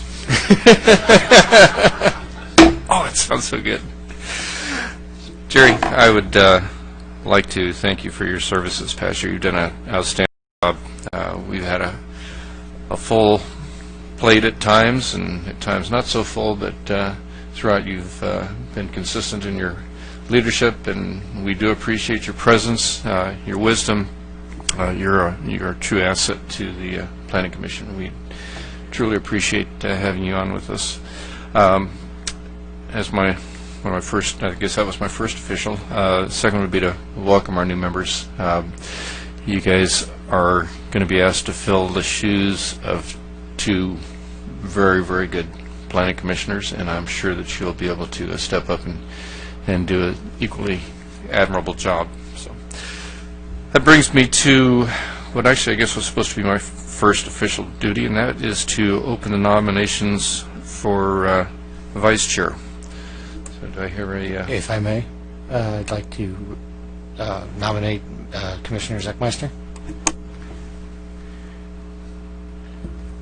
Do we have a second? Move to close the hearing. I'm holding it open here. Okay. I'll move to close nominations. Okay, we close it. All in favor of Mr. Zechmeister for vice chair? Aye. Aye. All opposed? Okay.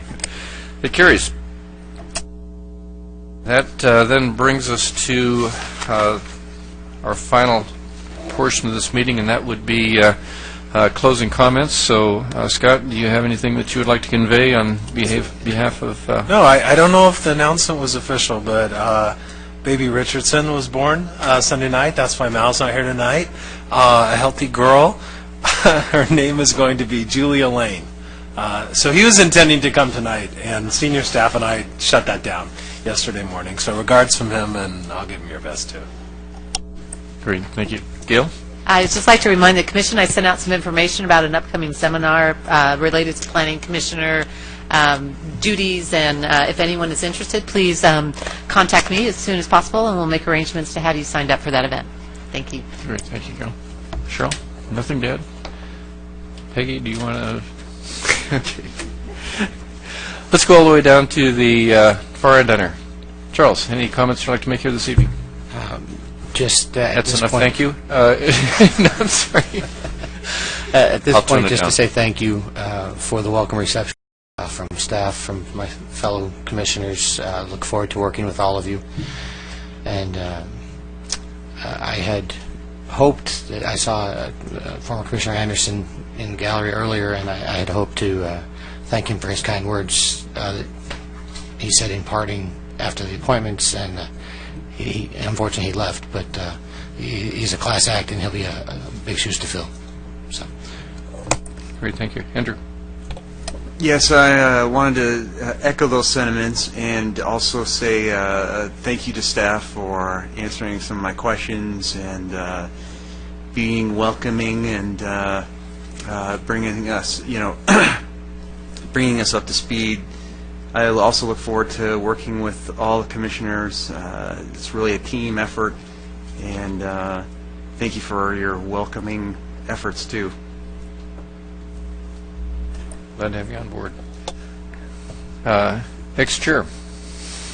Well, thank you for your kind words, and thank you to staff. We did have a great year, and I'm looking forward to this. Charles, Andrew, you really are. You're going to be assets to this commission, we know. So, we're glad to have you. I would like, if we can get maybe the Public Works Department to take a look at El Toro Road on the interior lane westbound, just as you get to the top of the railway overpassing. There seems to be a pretty good size pothole right there. I managed to find it with my car right after I had new tires and an alignment put on it. So that wasn't really exciting. But take a look at that. And then on the eastbound El Toro Road on the inside lane at Pina, whatever it is there's been a patch in that lane for some time, and with the recent rains and so forth, it looks like starting to be some deterioration going on there. So just of areas the Public Works might want to address. Okay, again, I am so grateful for a great staff. You guys make this job very enjoyable, very pleasing, and thank you all. Well, Jerry, you do have one final official task that you have to take care of, and that is to sign your gavel. And for our new members here, this is a tradition that was started back in about 2010 by Commissioner Zechmeister. We always have a lot of fun with the gavel, and just to poke at me a little bit, he presented me with this gavel so that I would have something to cuddle in absence of the official tool. So it matched the age of the amount of time he's been on the commission. We do have a lot of fun with this. We conduct some serious business, but we try to do it in a good-humored way, except for Jerry. But on that, Jerry, any comments? I have a couple. I'd like to welcome our new planners onto the commission. Look forward to working with you. Jerry Verplank, it's been great working with you this last year as chairman. I think you did a great job of keeping everything under control and moving us forward. Staff, I really think you did a great job, all of you. I think we got an awful lot accomplished. My big thing for a lot of years now has been not just being reactive as a planning commission when things come before us, but being more proactive. And in the last few years, we've really turned that around, and we're doing a great job at it. And I think that we're getting better developments because of it. So I appreciate your efforts there. That's it. Thank you. Well, I'm not going to be quite as brief this evening, but a few comments. And to start off with, just for the new guys on here, we view our position here on the Planning Commission as basically being guardians of the community, and we're here to represent the residents of the community, residents first and primary, irregardless of any other influences that tend to come about, but we try to be steadfast with that. And you made a comment, Andrew, that was a good observation, and it was something that was shared by many of us when we first became planning commissioners, and that was, well, the applicants come so far with these plans, we really don't want to ask them to make some changes. It goes right back to what Jerry just said. We now have an opportunity, because they are making presentations before us, as they did tonight, to actually be proactive, and we can express to them what the community wants and what we see that the community wants ahead of time, so they can plan it in. At this point, for them to make changes in a set of plans, or even if they come back to us with something further along, it's better to do it now and make sure that we're moving the proper, because we're the planning commission. We're the first touch point as far as the community is concerned. So it's really our responsibility to make the comments and be good representatives. And I know you would grow into that anyway. It's just because you'll hear me say that many times, and these guys are always tired of me hearing me saying we're going to represent the community. Anyway, the next item I have, we had a sign program come before this evening, and it actually worked out to be a pretty good deal in the end. There were some reservations that I had initially, and after hearing their presentations, I've changed my opinion on a few things. It brings us back to the survey that was conducted. And we've been doing this survey for almost as long as I have been on the Planning Commission, which parallels DIRT, I think, creation of DIRT. But one of the things that has been consistently brought up by the residents in the survey, and that is enforcement of the sign ordinances. And we actually, and if you look on our latest report from Lou Kirk, we actually have 24% of our violations right now are in sign ordinances. So that reflects us as a city trying to comply with what the residents of our community want to see. And if you go back and look a little further and you look at the survey itself, you'll find that aside from parking, and parking was far outweighed everything else, signage and compliance with sign ordinances was far and away the biggest total item of concern from the community. 42% of the respondents said that enforcement of the current sign ordinances is either important or very important. That's a big chunk. In a survey like this, when you get that percentage of respondents on one topic, that's huge. And then when you take that into the next step, which was somewhat important, and very important, it was 74%. So 74% of our community views what we do with signs and controlling signs to be important in maintaining the integrity and the character of our community. So I want to say that because during the appointment process in front of the City Council a couple of weeks ago, there was a gross mischaracterization of these findings made by one of the Planning Commission applicants, stating that the survey showed very clearly that the community wanted fewer sign restrictions. In fact, only 14% of the businesses said they wanted fewer sign restrictions, and of those, only 23% of those business owners actually lived in our community. So that really means that only 3% of the residents of our community wanted less restrictive sign ordinances. So when we look at things like we did tonight, and I'm just trying to put this all in perspective, when we look at things like we did tonight, we have to remember we're representing the residents of our community. As much as we want to make the businesses successful, we have to first look to what the people want that we are representing. Sometimes, as the applicant tonight, they look to us to put a Band-Aid on problems they have. That particular applicant, their biggest problem is they're driving the rents up so high they're forcing the people out. So the reason I say that, there are economic considerations that we don't always have the chance to look at, and we're not supposed to consider.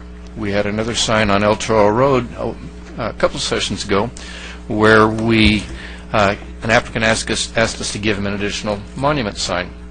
What wasn't revealed to the Planning Commission is that, in fact, that applicant had sold his sign rights from another monument sign that he already had on his property. He sold it to the adjacent property owners, tenants, and now he wanted another sign to make up for the ones that he sold to somebody else. So he sold his sign rights, made a profit off it, came back to the city, and is looking for the city to now remedy the situation that he created by selling his sign rights. So these are all things that we need to be cognizant of when we're looking at our sign applications. So anyway, on that, I'm sorry, didn't go as long as I intended to do, but I'm going to cut it off anyway. And we'll say the meeting is adjourned until our next regularly scheduled meeting.